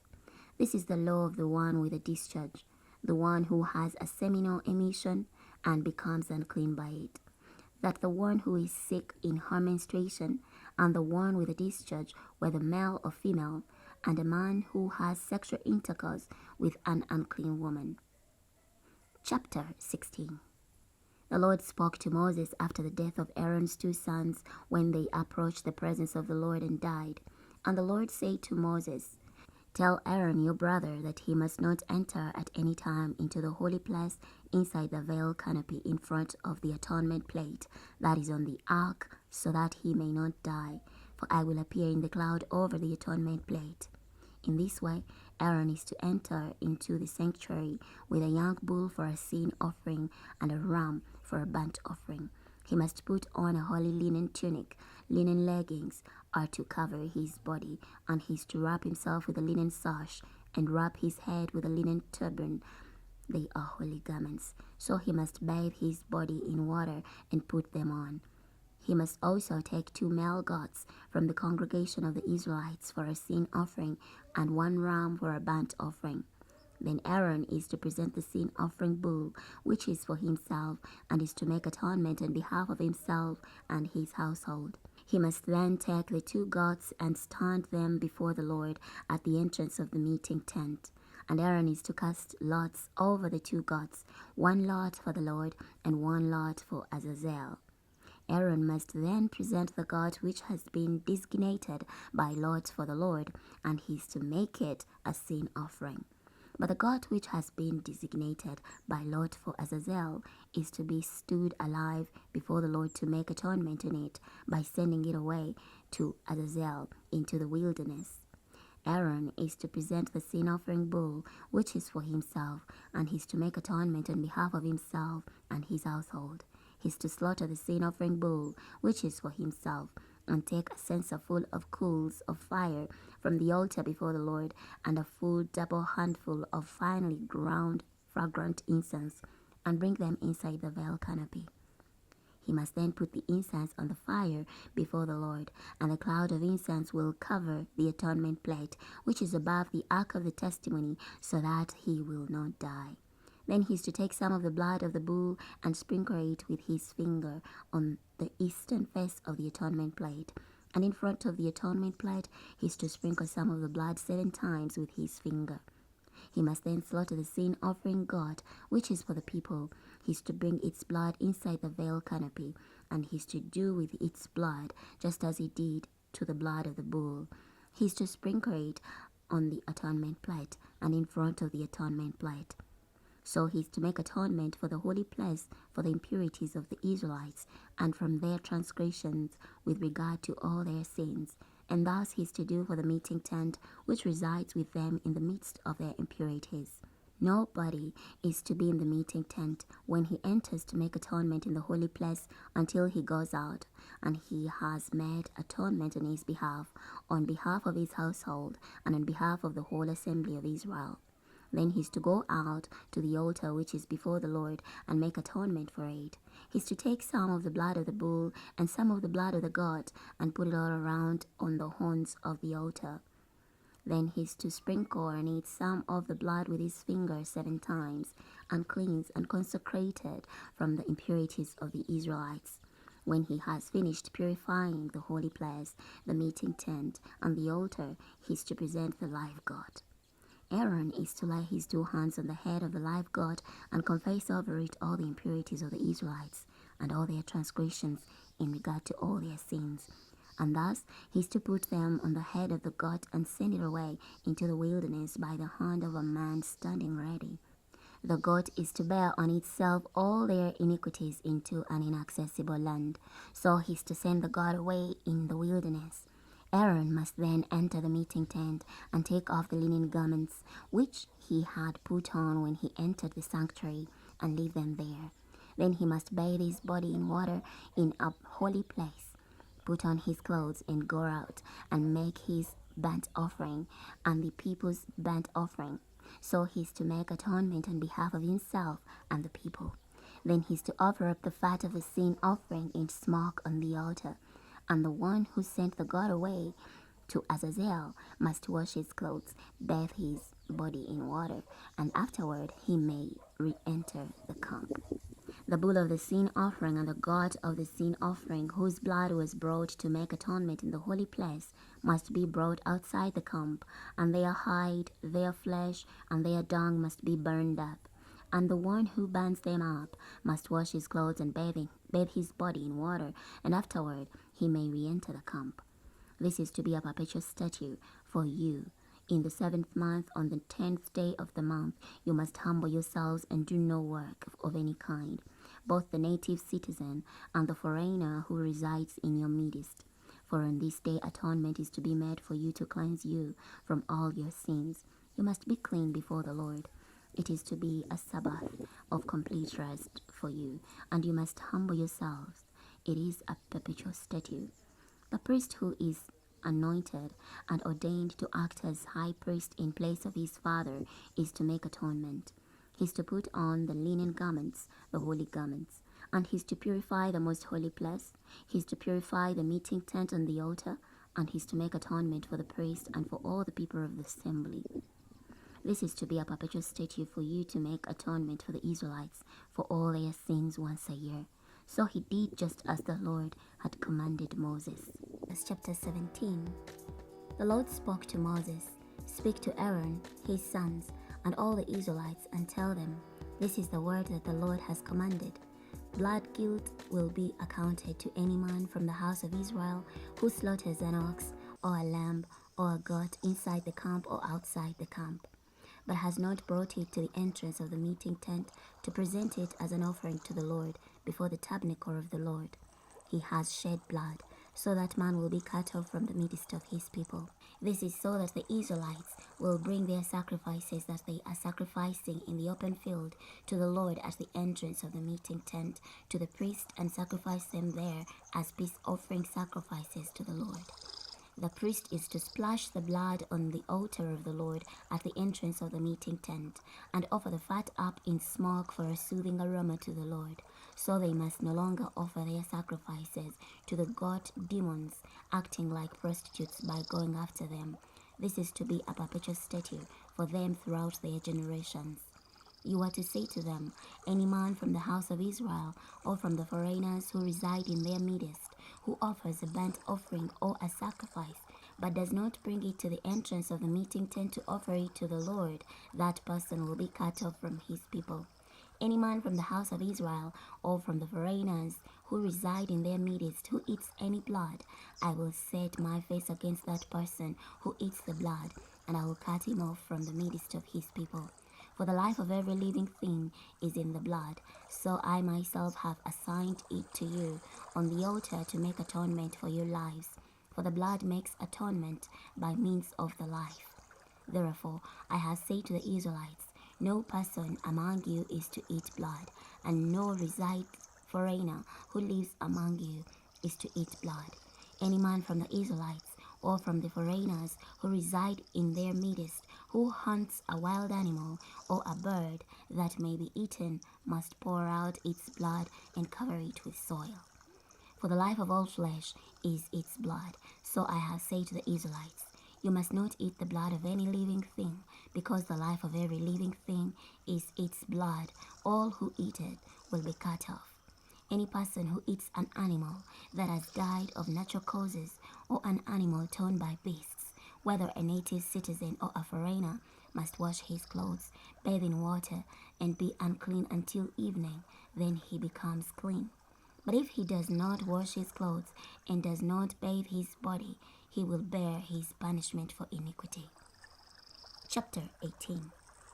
The Lord spoke to Moses, "Speak to the Israelites and tell them, I am the Lord your God.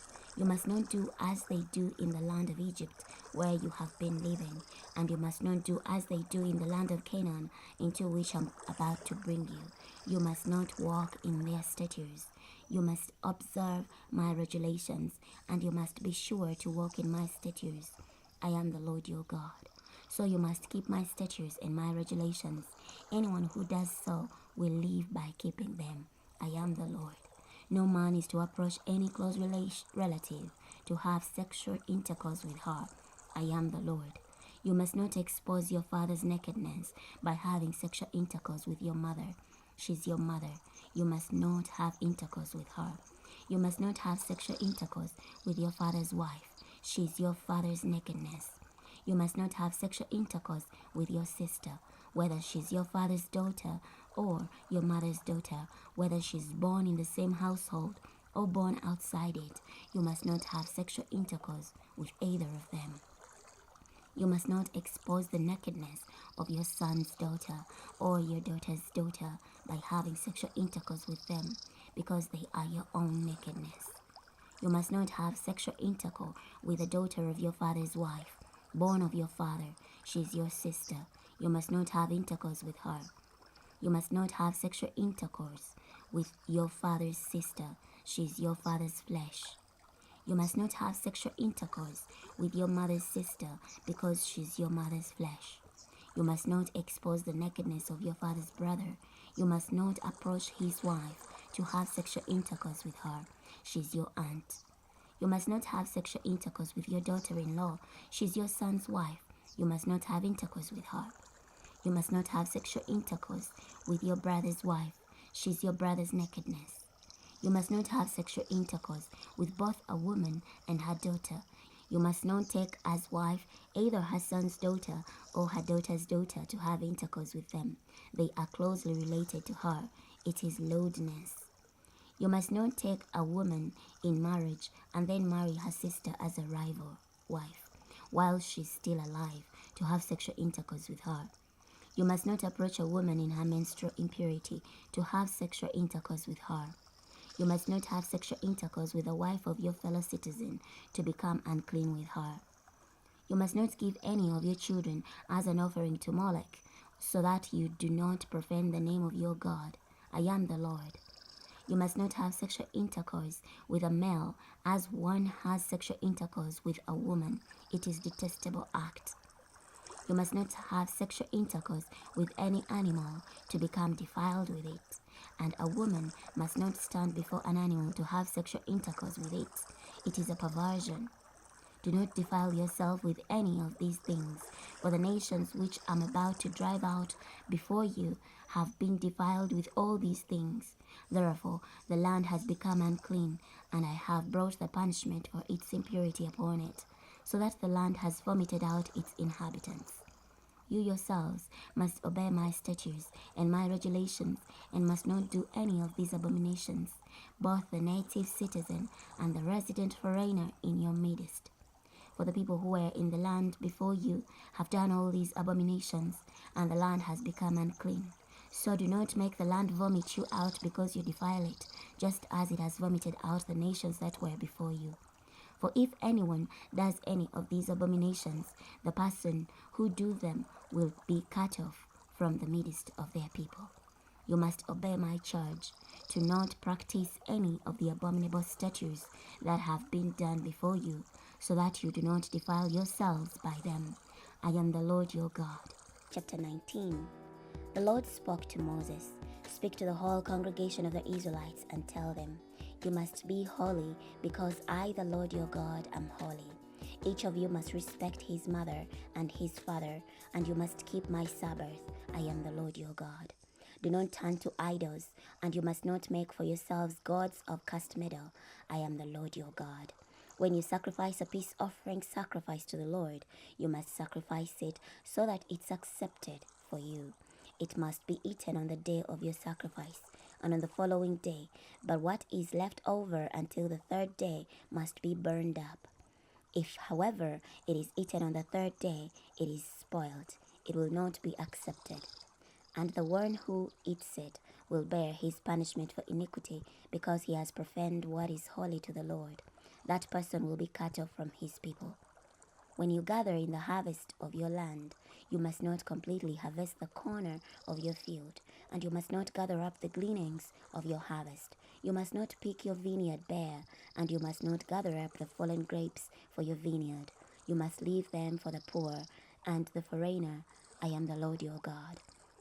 You must not steal, you must not tell lies, and you must not deal falsely with your fellow citizen. You must not swear falsely in my name, so that you do not profane the name of your God. I am the Lord. You must not oppress your neighbor or commit robbery against him. You must not withhold the wages of the hired laborer overnight until morning. You must not curse a deaf person or put a stumbling block in front of a blind person. You must fear your God. I am the Lord. You must not deal unjustly in judgment. You must neither show partiality to the poor nor honor the rich. You must judge your fellow citizen fairly. You must not go about as a slanderer among your people. You must not stand idly by when your neighbor's life is at stake. I am the Lord. You must not hate your brother in your heart. You must surely reprove your fellow citizen, so that you do not incur sin on account of him. You must not take vengeance or bear a grudge against the children of your people, but you must love your neighbor as yourself. I am the Lord. You must keep my statutes. You must not allow two different kinds of your animals to breed. You must not sow your field with two different kinds of seed. and you must not wear a garment made of two different kinds of fabric. When a man has sexual intercourse with a woman, although she's a slave woman designated for another man and she has not yet been ransomed, or freedom has not been granted to her, there will be an obligation to pay compensation. They must not be put to death because she was not free. He must bring his guilt offering to the Lord at the entrance of the meeting tent, a guilt offering ram. And the priest is to make atonement for him with a ram of the guilt offering before the Lord, for his sin that he has committed, and he will be forgiven of his sin that he has committed. When you enter the land and plant any fruit tree, you must consider its fruit to be forbidden. 3 years it will be forbidden to you. It must not be eaten. In the 4th year, all its fruit will be holy, praise offerings to the Lord. Then in the 50th year, you may eat its fruit to add its produce to your harvest. I am the Lord your God. You must not eat anything with the blood still in it. You must not practice either divination or soothsaying. You must not round off the corners of your hair. Soothsaying. You must not round off the corners of the hair on your head or ruin the corners of your beard. You must not slash your body for the dead person or incise a tattoo on yourself. I am the Lord. Do not profane your daughter by making her a prostitute, so that the land does not practice prostitution and become full of lewdness. You must keep my Sabbath and fear my sanctuary. I am the Lord. Do not turn to the spirits of the dead, and do not seek familiar spirits to become unclean by them. I am the Lord your God. You must stand up in the presence of the aged, honor the presence of an elder, and fear your God. I am the Lord. When a foreigner resides with you in your land, you must not oppress him. The foreigner who resides with you must be to you like a native citizen among you. So you must love him as yourself, because you were foreigners in the land of Egypt. I am the Lord your God. You must not do injustice in the regulation of measures, whether of length, weight, or volume. You must have honest balances, honest weights, an honest ephah, and an honest hin. I am the Lord your God, who brought you out from the land of Egypt. You must be sure to obey all my statutes and regulations. I am the Lord. Chapter 20. The Lord spoke to Moses. You are to say to the Israelites, any man from the Israelites or from the foreigners who reside in Israel, who gives any of his children to Molech, must be put to death. The people of the land must pelt him with stones.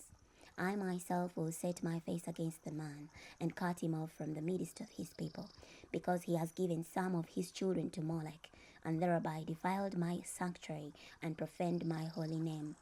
If, however, the people of the land shut their eyes to that man when he gives some of his children to Molech, so that they do not put him to death, I myself will set my face against the man and his clan. I will cut off from the midst of their people both him and all who follow after him in spiritual prostitution, to commit prostitution by worshipping Molech. The person who turns to the spirits of the dead and familiar spirits to commit prostitution by going after them, I will set my face against that person and cut him off from the midst of his people. You must sanctify yourselves and be holy, because I am the Lord your God. You must be sure to obey my statutes. I am the Lord who sanctifies you. If anyone curses his father and mother, he must be put to death. He has cursed his father and mother. His blood guilt is on himself. If a man commits adultery with his neighbor's wife, both the adulterer and the adulteress must be put to death. If a man has sexual intercourse with his father's wife, he has exposed his father's nakedness. Both of them must be put to death. Their blood guilt is on themselves. If a man has sexual intercourse with his daughter-in-law, both of them must be put to death. They have committed perversion. Their blood guilt is on themselves. If a man has sexual intercourse with a male, as one has sexual intercourse with a woman, the two of them have committed an abomination. They must be put to death. Their blood guilt is on themselves. If a man has sexual intercourse with both a woman and her mother, it is lewdness. Both he and they must be burned to death. So there is no lewdness in your midst. If a man has sexual intercourse with any animal, he must be put to death, and you must kill the animal. If a woman approaches any animal to have sexual intercourse with it, you must kill the woman, and the animal must be put to death. Their blood guilt is on themselves. If a man has sexual intercourse with his sister, whether the daughter of his father or his mother, so that he sees her nakedness and she sees his nakedness, it is a disgrace. They must be cut off in the sight of the children of their people. He has exposed his sister's nakedness. He will bear his punishment for iniquity. If a man has sexual intercourse with a menstruating woman and uncovers her nakedness, he has laid bare her fountain of blood, and she has exposed the fountain of her blood. So both of them must be cut off from the midst of their people. You must not expose the nakedness of your mother's sister and your father's sister, for such a person has laid bare his own close relative. They must bear their punishment for iniquity. If a man has sexual intercourse with his aunt, he has exposed his uncle's nakedness. They must bear responsibility for their sin. They will die childless. If a man has sexual intercourse with his brother's wife, it is indecent. He has exposed his brother's nakedness. They will be childless. You must be sure to obey all my statutes and regulations, so that the land to which I'm about to bring you to take up residence there does not vomit you out. You must not walk in the statutes of the nation which I'm about to drive out before you, because they have done all these things, and am filled with disgust against them. So I have said to you, you yourselves will possess their land, and I myself will give it to you for a possession, a land flowing with milk and honey. I am the Lord your God, who has set you apart from the other peoples. Therefore, you must distinguish between the clean animal and the unclean, and between the unclean bird and the clean. And you must not make yourselves detestable by means of an animal or bird, or anything that creeps on the ground. Creatures I have distinguished for you as unclean. You must be holy to me, because I, the Lord, am holy, and I have set you apart from other peoples to be mine. A man or woman who has in them a spirit of the dead or a familiar spirit must be put to death. They must pelt them with stones. Their blood guilt is on themselves. Chapter 21. The Lord said to Moses, say to the priests, the sons of Aaron, say to them, for a dead person, no priest is to defile himself among his people, except for his close relative who is near to him, his mother, his father, his son, his daughter, his brother, and his virgin sister who is near to him, who has no husband. He may defile himself for her. He must not defile himself as a husband among his people, so as to profane himself. Priests must not have a bald spot shaved on their head. They must not shave the corner of their beard, and they must not cut slashes in their body. They must be holy to their God, and they must not profane the name of their God, because they are the ones who present the Lord's gifts, the food of their God. Therefore they must be holy. They must not take a wife defiled by prostitution, nor are they to take a wife divorced from her husband, for the priest is holy to his God. You must sanctify him, because he presents the food of your God. He must be holy to you, because I, the Lord who sanctifies you all, am holy. If a daughter of a priest profanes herself by engaging in prostitution, she is profaning her father. She must be burned to death. The high priest, who is greater than his brothers, on whose head the anointing oil is poured, who has been ordained to wear the priestly garments, must neither dishevel the hair of his head, nor tear his garments. He must not go where there is any dead person. He must not defile himself, even for his father and his mother. He must not go out from the sanctuary, and must not profane the sanctuary of his God, because the dedication of the anointing oil of his God is on him. I am the Lord. He must take a wife who is a virgin. He must not marry a widow, a divorced woman, or one profaned by prostitution. He may only take a virgin from his people as a wife. He must not profane his children among his people, for I am the Lord who sanctifies him. The Lord spoke to Moses, tell Aaron, no man from your descendants throughout their generations who has a physical flow is to approach to present the food of his God. Certainly no man who has a physical flaw is to approach a blind man, or one who is lame, or one with a slit nose, or a limb too long, or a man who has had a broken leg or arm, or a hunchback, or a dwarf, or one with a spot in his eye, or a festering eruption, or a feverish rash, or a crushed testicle. No man from the descendants of Aaron, the priest, who has a physical flaw may step forward to present the Lord's gifts. He has a physical flaw, so he must not step forward to present the food of his God. He may eat both the most holy and the holy food of his God, but he must not go into the veil canopy or step forward to the altar because he has a physical flaw.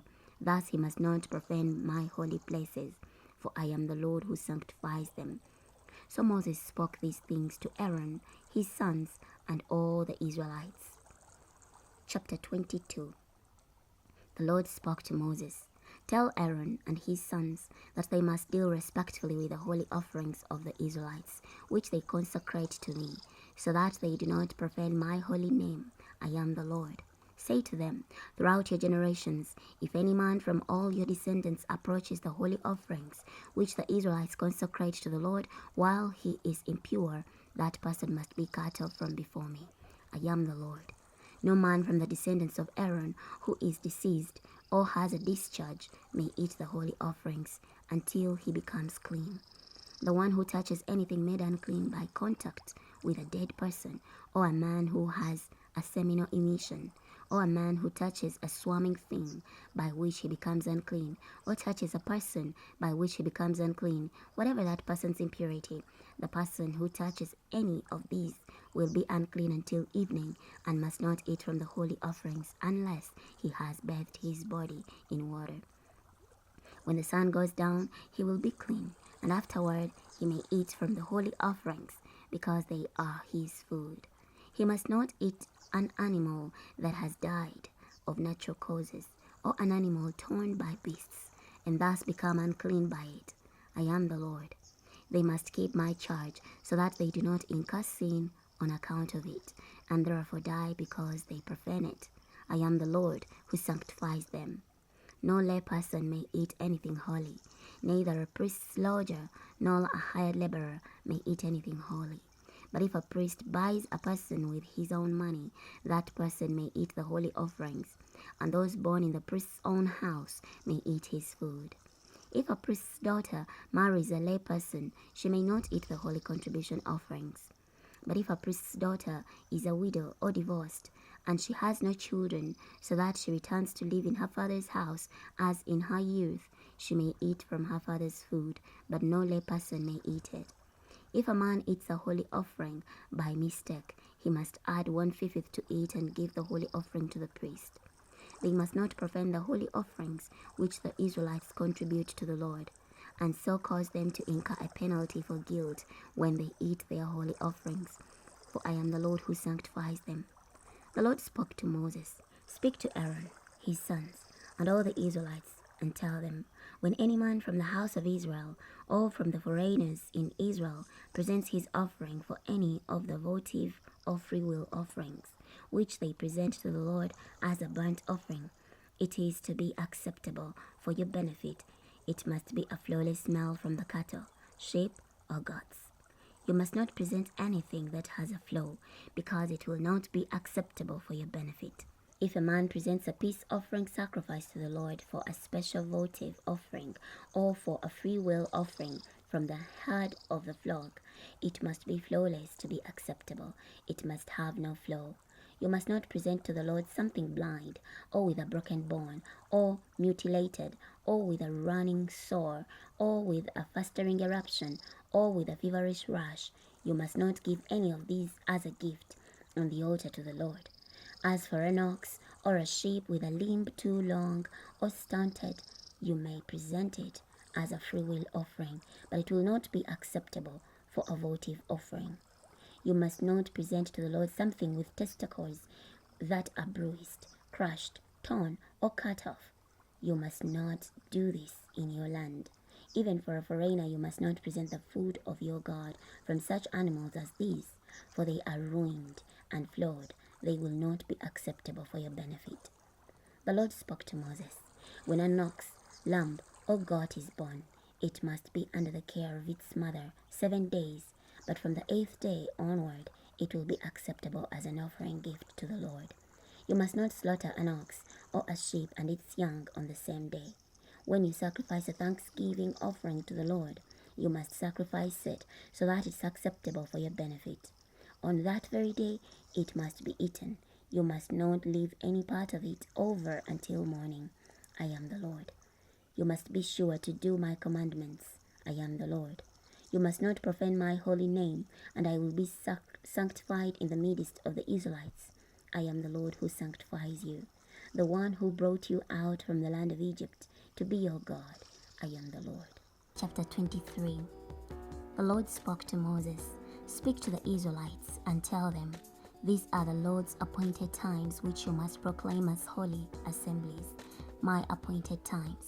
6 days work may be done, but on the 7th day there must be a Sabbath of complete rest, a holy assembly. You must not do any work. It is a Sabbath to the Lord in all the places where you live. These are the Lord's appointed times, holy assemblies, which you must proclaim at their appointed time. In the first month, on the 14th day of the month, at twilight, is a Passover offering to the Lord. Then on the 15th day of the same month will be the festival of unleavened bread to the Lord. 7 days you must eat unleavened bread. On the first day there will be a holy assembly for you. You must not do any regular work. You must present a gift to the Lord for 7 days. On the 7th day is a holy assembly. You must not do any regular work. The Lord spoke to Moses, "Speak to the Israelites and tell them, when you enter the land that I'm about to give to you and you gather in its harvest, then you must bring the sheaf of the first portion of your harvest to the priest, and he must weave the sheaf before the Lord to be accepted for your benefit. On the day after the Sabbath, the priest is to weave it. On the day you weave the sheaf, you must also offer a flawless yearling lamb for a burnt offering to the Lord, along with its grain offering, 2/10 of an ephah of choice wheat flour mixed with olive oil, as a gift to the Lord, a soothing aroma, and its drink offering, 1/4 of a hin of wine. You must not eat bread, roasted grain, or fresh grain until this very day, until you bring the offering of your God. This is a perpetual statute throughout your generations in all places where you live. You must count for yourselves 7 weeks from the day after the Sabbath. From the day you bring the weave offering sheaf, they must be complete weeks. You must count 50 days until the day after the 7th Sabbath, and then you must present a new grain offering to the Lord. From the places where you live, you must bring 2 loaves of bread for a weave offering.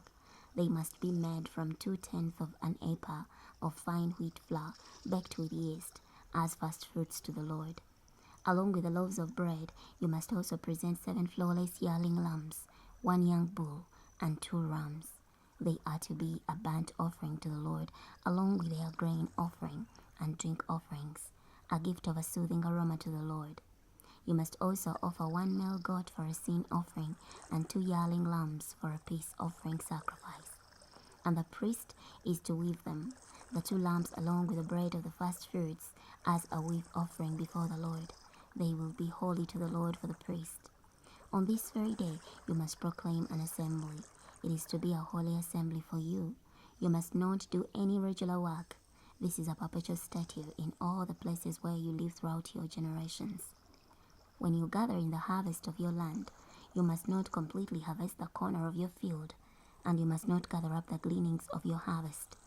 You must leave them for the poor and the foreigner. I am the Lord your God. The Lord spoke to Moses, "Tell the Israelites, in the 7th month, on the first day of the month, you must have a complete rest, a memorial announced by loud horn blasts, a holy assembly. You must not do any regular work, but you must present a gift to the Lord." The Lord spoke to Moses, "The 10th day of this 7th month is the Day of Atonement. It is to be a holy assembly for you, and you must humble yourselves and present a gift to the Lord. You must not do any work on this particular day, because it is a day of atonement, to make atonement for yourselves before the Lord your God. Indeed, any person who does not behave with humility on this particular day will be cut off from his people. As for any person who does any work on this particular day, I will exterminate that person from the midst of his people. You must not do any work. This is a perpetual statute throughout your generations in all the places where you live. It is a Sabbath of complete rest for you, and you must humble yourselves on the 9th day of the month in the evening. From evening until evening, you must observe your Sabbath. The Lord spoke to Moses, "Tell the Israelites, on the 15th day of this 7th month is the festival of temporary shelters for 7 days to the Lord. On the first day is a holy assembly. You must do no regular work. For 7 days you must present a gift to the Lord. On the 8th day there is to be a holy assembly for you, and you must present a gift to the Lord.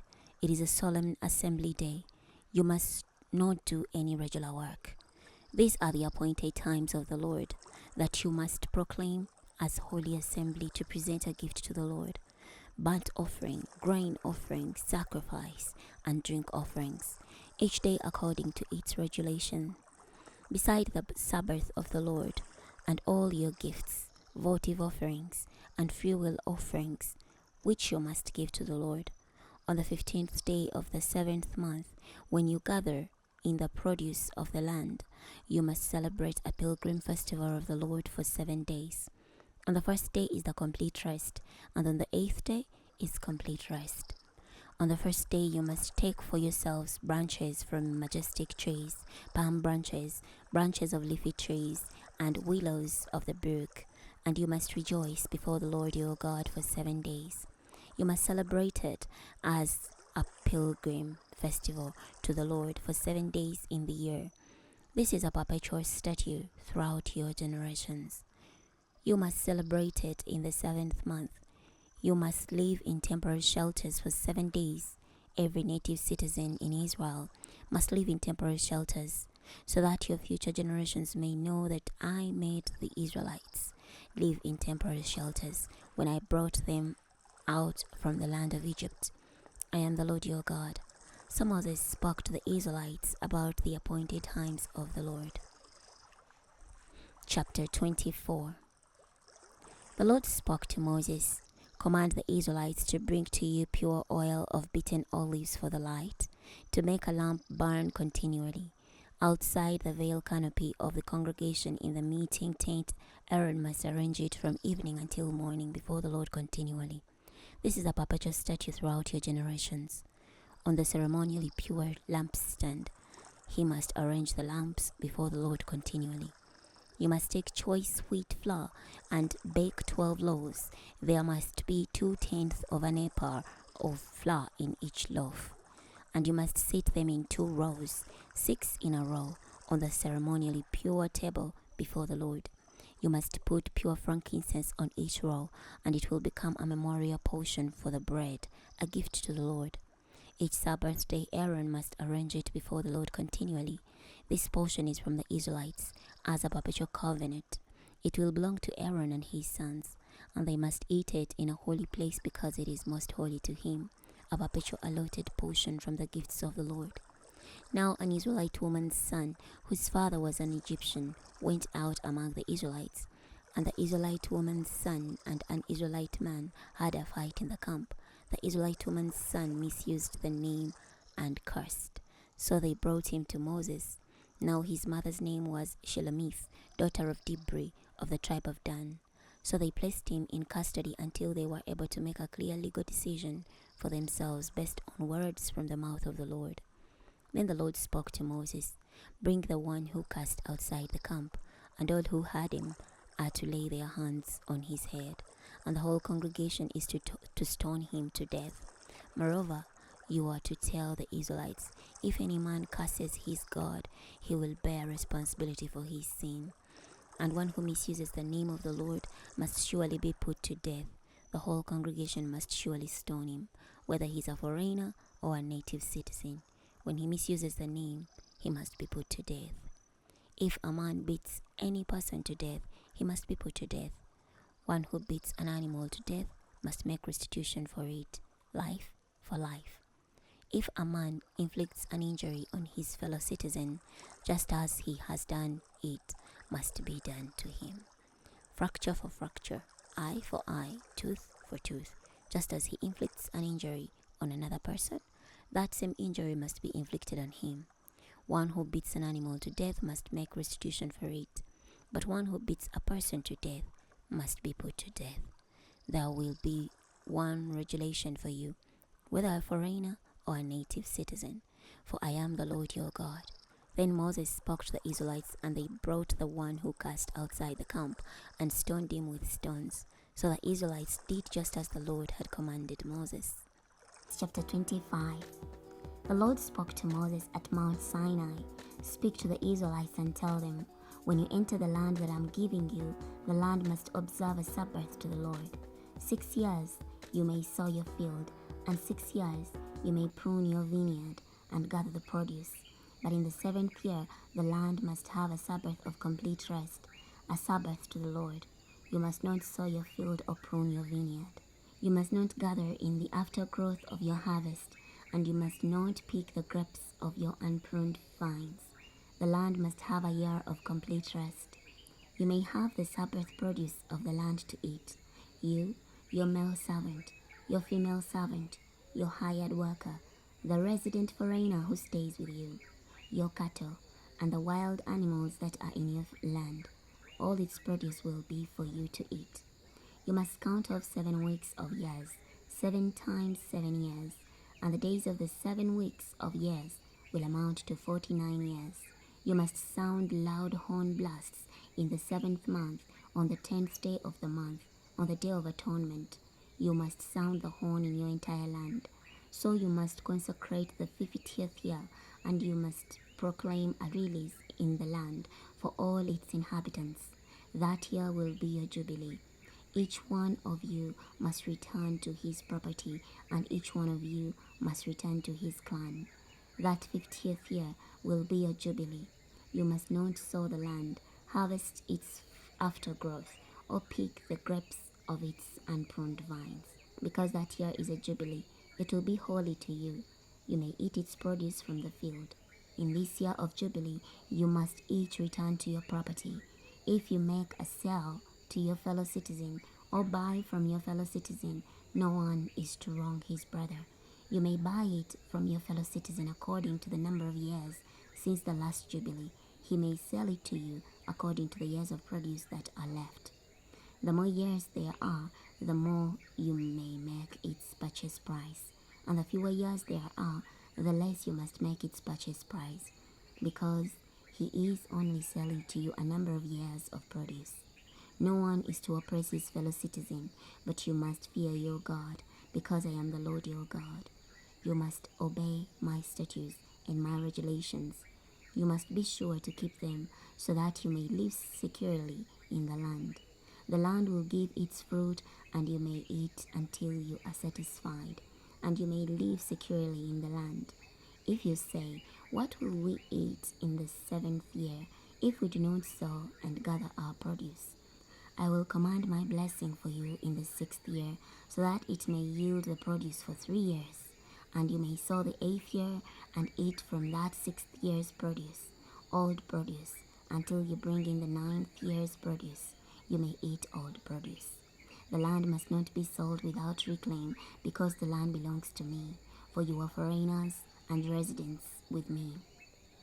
In all your landed property, you must provide for the right of redemption of the land.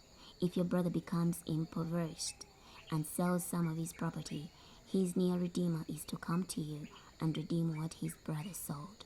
If a man has no redeemer, but he prospers and gains enough for its redemption, he is to calculate the value of the years it was sold, refund the balance to the man to whom he has sold it, and return to his property. If he has not prospered enough to refund a balance to him, then what he sold will belong to the one who bought it until the jubilee year, but it must revert in the jubilee, and the original owner may return to his property. If a man sells a residential house in a walled city, its right of redemption must extend until 1 full year from its sale. Its right of redemption must extend to a full calendar year. If it's not redeemed before the full calendar year is ended, the house in the walled city will belong without reclaim to the one who bought it throughout his generations. It will not revert in the Jubilee. The houses of villages, however, which have no walls surrounding them, must be considered as the field of the land. They will have the right of redemption and must revert in the Jubilee. As for the cities of the Levites, the houses in the cities which they possess, the Levites must have a perpetual right of redemption. Whatever someone among the Levites may redeem, the sale of the house which is his property in a city must revert in the Jubilee, because the houses of the cities of the Levites are their property in the midst of the Israelites. Moreover, the open field areas of their cities must not be sold, because that is their perpetual possession. If your brother becomes impoverished and is indebted to you, you must support him. He must live with you like a foreign resident. Do not take interest or profit from him, but you must fear your God, and your brother must live with you. You must not lend him your money at interest, and you must not sell him food for profit. I am the Lord your God, who brought you out from the land of Egypt to give you the land of Canaan to be your God. If your brother becomes impoverished with regard to you, so that he sells himself to you, you must not subject him slave service. He must be with you as a hired worker, as a resident foreigner. He must serve with you until the year of Jubilee.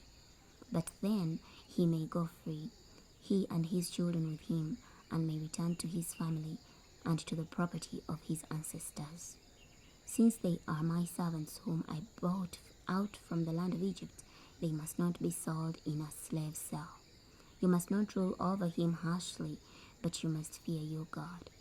As for your male and female slaves who may belong to you, you may buy male and female slaves from the nations all around you. Also, you may buy slaves from the children of the foreigners who reside with you, and from their families that are with you, whom they have fathered in your land. They may become your property. You may give them as inheritance to your children after you to possess as property. You may enslave them perpetually. However, as for your brothers, the Israelites, no man may rule over his brother harshly. If a resident foreigner who is with you prospers, and your brother becomes impoverished with regard to him, so that he sells himself to a resident foreigner who is with you, or to a member of a foreigner's family, after he has sold himself, he retains a right of redemption. One of his brothers may redeem him, or his uncle or his cousin may redeem him, or any of the rest of his blood relatives, his family, may redeem him, or if he prospers, he may redeem himself. He must calculate with the one who bought him the number of years from the year he sold himself to him until the Jubilee year, and the cost of his sale must correspond to the number of years, according to the rate of wages a hired worker would have earned while with him. If there are still many years in keeping with them, he must refund most of the cost of his purchase for his redemption. But if only a few years remain until the Jubilee, he must calculate for himself in keeping with the remaining years and refund it for his redemption. He must be with the one who bought him like a yearly hired worker. The one who bought him must not rule over him harshly in your sight. If, however, he is not redeemed in these ways, he must go free in the Jubilee year, he and his children with him, because the Israelites are my own servants. They are my servants whom I brought out from the land of Egypt. I am the Lord your God. Chapter 26. You must not make for yourselves idols, so you must not set up for yourselves a carved image or a pillar, and you must not place a sculpted stone in your land to bow down before it, for I am the Lord your God. You must keep my Sabbath and reverence my sanctuary. I am the Lord. If you walk in my statutes and are sure to obey my commandments, I'll give you your rains in their time, so that the land will give its yields and the trees of the field will produce their fruit. Threshing season will extend for you until the season for harvesting grapes, and the season for harvesting grapes will extend until sowing season. So you will eat your bread until you are satisfied, and you will live securely in your land. I will grant peace in the land so that you will lie down to sleep without anyone terrifying you. I will remove harmful animals from the land, and no sword of war will pass through your land. You will pursue your enemies, and they will fall before you by the sword. 5 of you will pursue 100, and 100 of you will pursue 10,000, and your enemies will fall before you by the sword. I will turn to you, make you fruitful, multiply you, and maintain my covenant with you.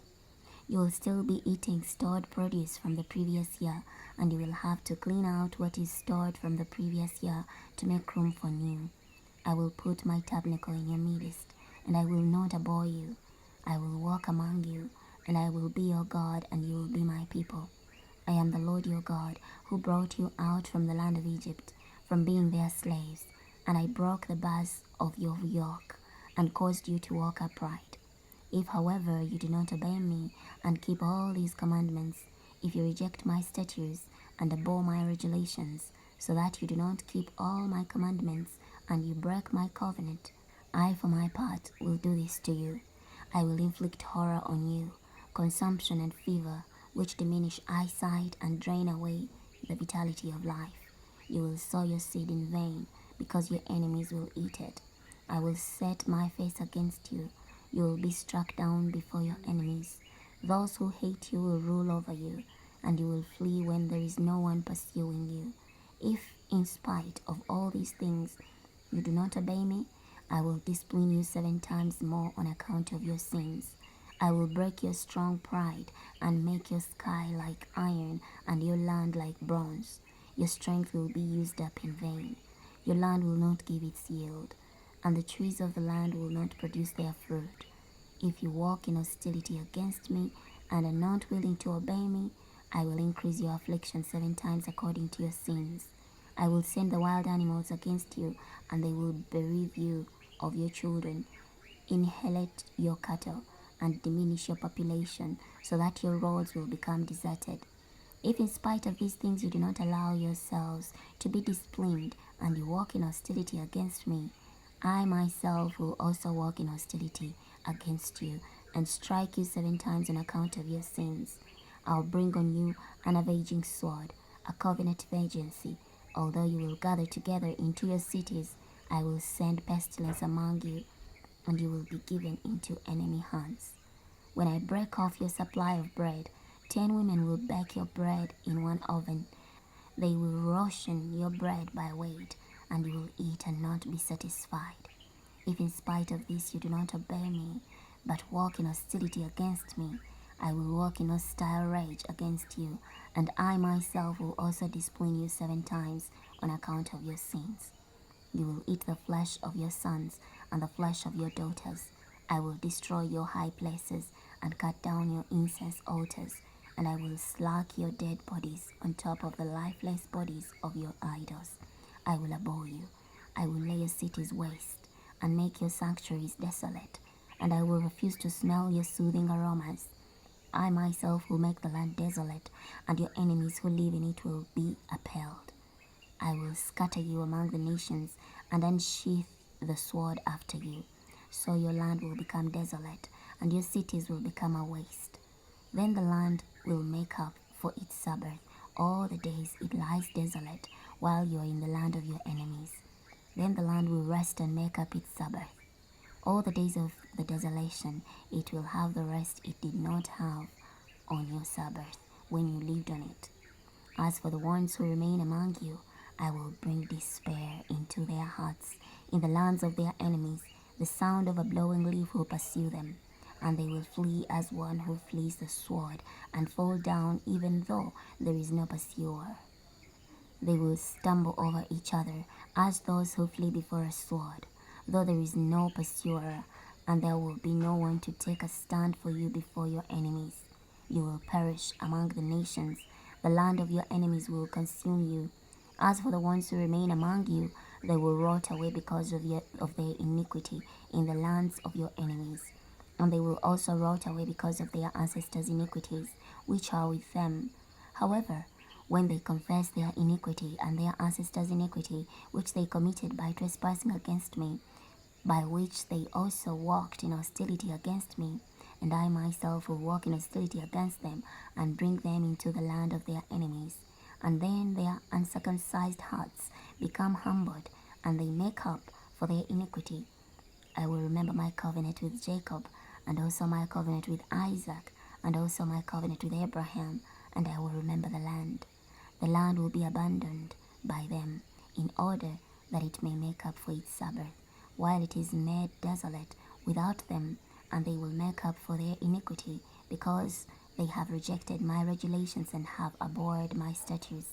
In spite of this, however, when they are in the land of their enemies, I will not reject them, and abhor them to make complete end of them, to break my covenant with them, for I am the Lord their God. I will remember for them the covenant with their ancestors whom I brought out from the land of Egypt, in the sight of the nations to be their God. I am the Lord. These are the statutes, regulations, and instructions which the Lord established between himself and the Israelites at Mount Sinai through Moses. Chapter 27. The Lord spoke to Moses, "Speak to the Israelites and tell them, when a man makes a special votive offering based on the conversion value of persons to the Lord, the conversion value of the male from 20 years old up to 60 years old is 50 shekels by the standard of the sanctuary shekel. If the person is a female, the conversion value is 30 shekels. If the person is from 5 years old up to 20 years old, the conversion value of the male is 20 shekels, and for the female, 10 shekels. If the person is 1 month old up to 5 years old, the conversion value of the male is 5 shekels of silver, and for the female, the conversion value is 3 shekels of silver. If the person is from 60 years old and older, if he is a male, the conversion value is 15 shekels, and for the female, 10 shekels. If he is too poor to pay the conversion value, he must stand the person before the priest, and the priest will establish his conversion value, according to what the man who made the vow can afford. The priest will establish his conversion value. If what is vowed is a kind of animal from which an offering may be presented to the Lord, anything which he gives to the Lord from this kind of animal will be holy. He must not replace or exchange it, good for bad or bad for good. And if he does indeed exchange one animal for another animal, then both the original animal and its substitute will be holy. If what is vowed is an unclean animal from which an offering must not be presented to the Lord, then he must stand the animal before the priest, and the priest will establish its conversion value, whether good or bad, according to the assessed conversion value of the priest. Thus it will be. If, however, the person who made the vow redeems the animal, he must add 1/5 to its conversion value. If a man consecrates his house as holy to the Lord, the priest will establish its conversion value, whether good or bad, just as the priest establishes its conversion value. Thus it will stand. If the one who consecrates it redeems his house, he must add to it 1/5 of its conversion value in silver, and it will belong to him. If a man consecrates to the Lord some of his own landed property, the conversion value must be calculated in accordance with the amount of seeds needed to sow it, a homel of barley seed being priced at 50 shekels of silver. If he consecrates his field in the Jubilee year, the conversion value will stand. But if he consecrates his field after the Jubilee, the priest will calculate the price of him according to the years that are left until the next Jubilee year, and it will be deducted from the conversion value. If, however, the one who consecrated the field redeems it, he must add to it 1/5 of the conversion price, and it will belong to him. If he does not redeem the field, but sells the field to someone else, he may never redeem it. When it reverts in the Jubilee, the field will be holy to the Lord like a permanent deducted field. It will become the priest's property. If he consecrates to the Lord a field he has purchased, which is not part of his own landed property, the priest will calculate for him the amount of its conversion value until the Jubilee year, and he must pay the conversion value on that Jubilee day as something that is holy to the Lord. In the Jubilee year, the field will return to the one from whom he bought it. the one to whom it belongs as landed property. Every conversion value must be calculated by the standard of the sanctuary shekel, 20 gerahs to the shekel. Surely no man may consecrate a firstborn that already belongs to the Lord as a firstborn among the animals. Whether it is an ox or a sheep, it belongs to the Lord. If, however, it is among the unclean animals, he may ransom it according to its conversion value and must add 1/5 to it. But if it's not redeemed, it must be sold according to its conversion value. Surely anything which a man permanently dedicates to the Lord from all that belongs to him, whether from people, animals, or his landed property, must be neither sold nor redeemed. Anything permanently dedicated is most holy to the Lord. Any human being who is permanently dedicated must not be ransomed. Such a person must be put to death. Any tithe of the land, from the grain of the land or from the fruit of the trees, belongs to the Lord. It is holy to the Lord. If a man redeems part of his tithe, however, he must add 1/5 to it. All the tithe of herd or flock, everything which passes under the rod, the 10th one, will be holy to the Lord. The owner must not examine the animals to distinguish between good and bad, and he must not exchange it.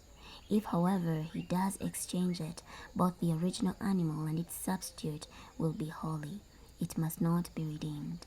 These are the commandments which the Lord commanded Moses to tell the Israelites at Mount Sinai. We've come to the end of the book of Leviticus. Next time we're going to be starting the book of Numbers. I'll see you then.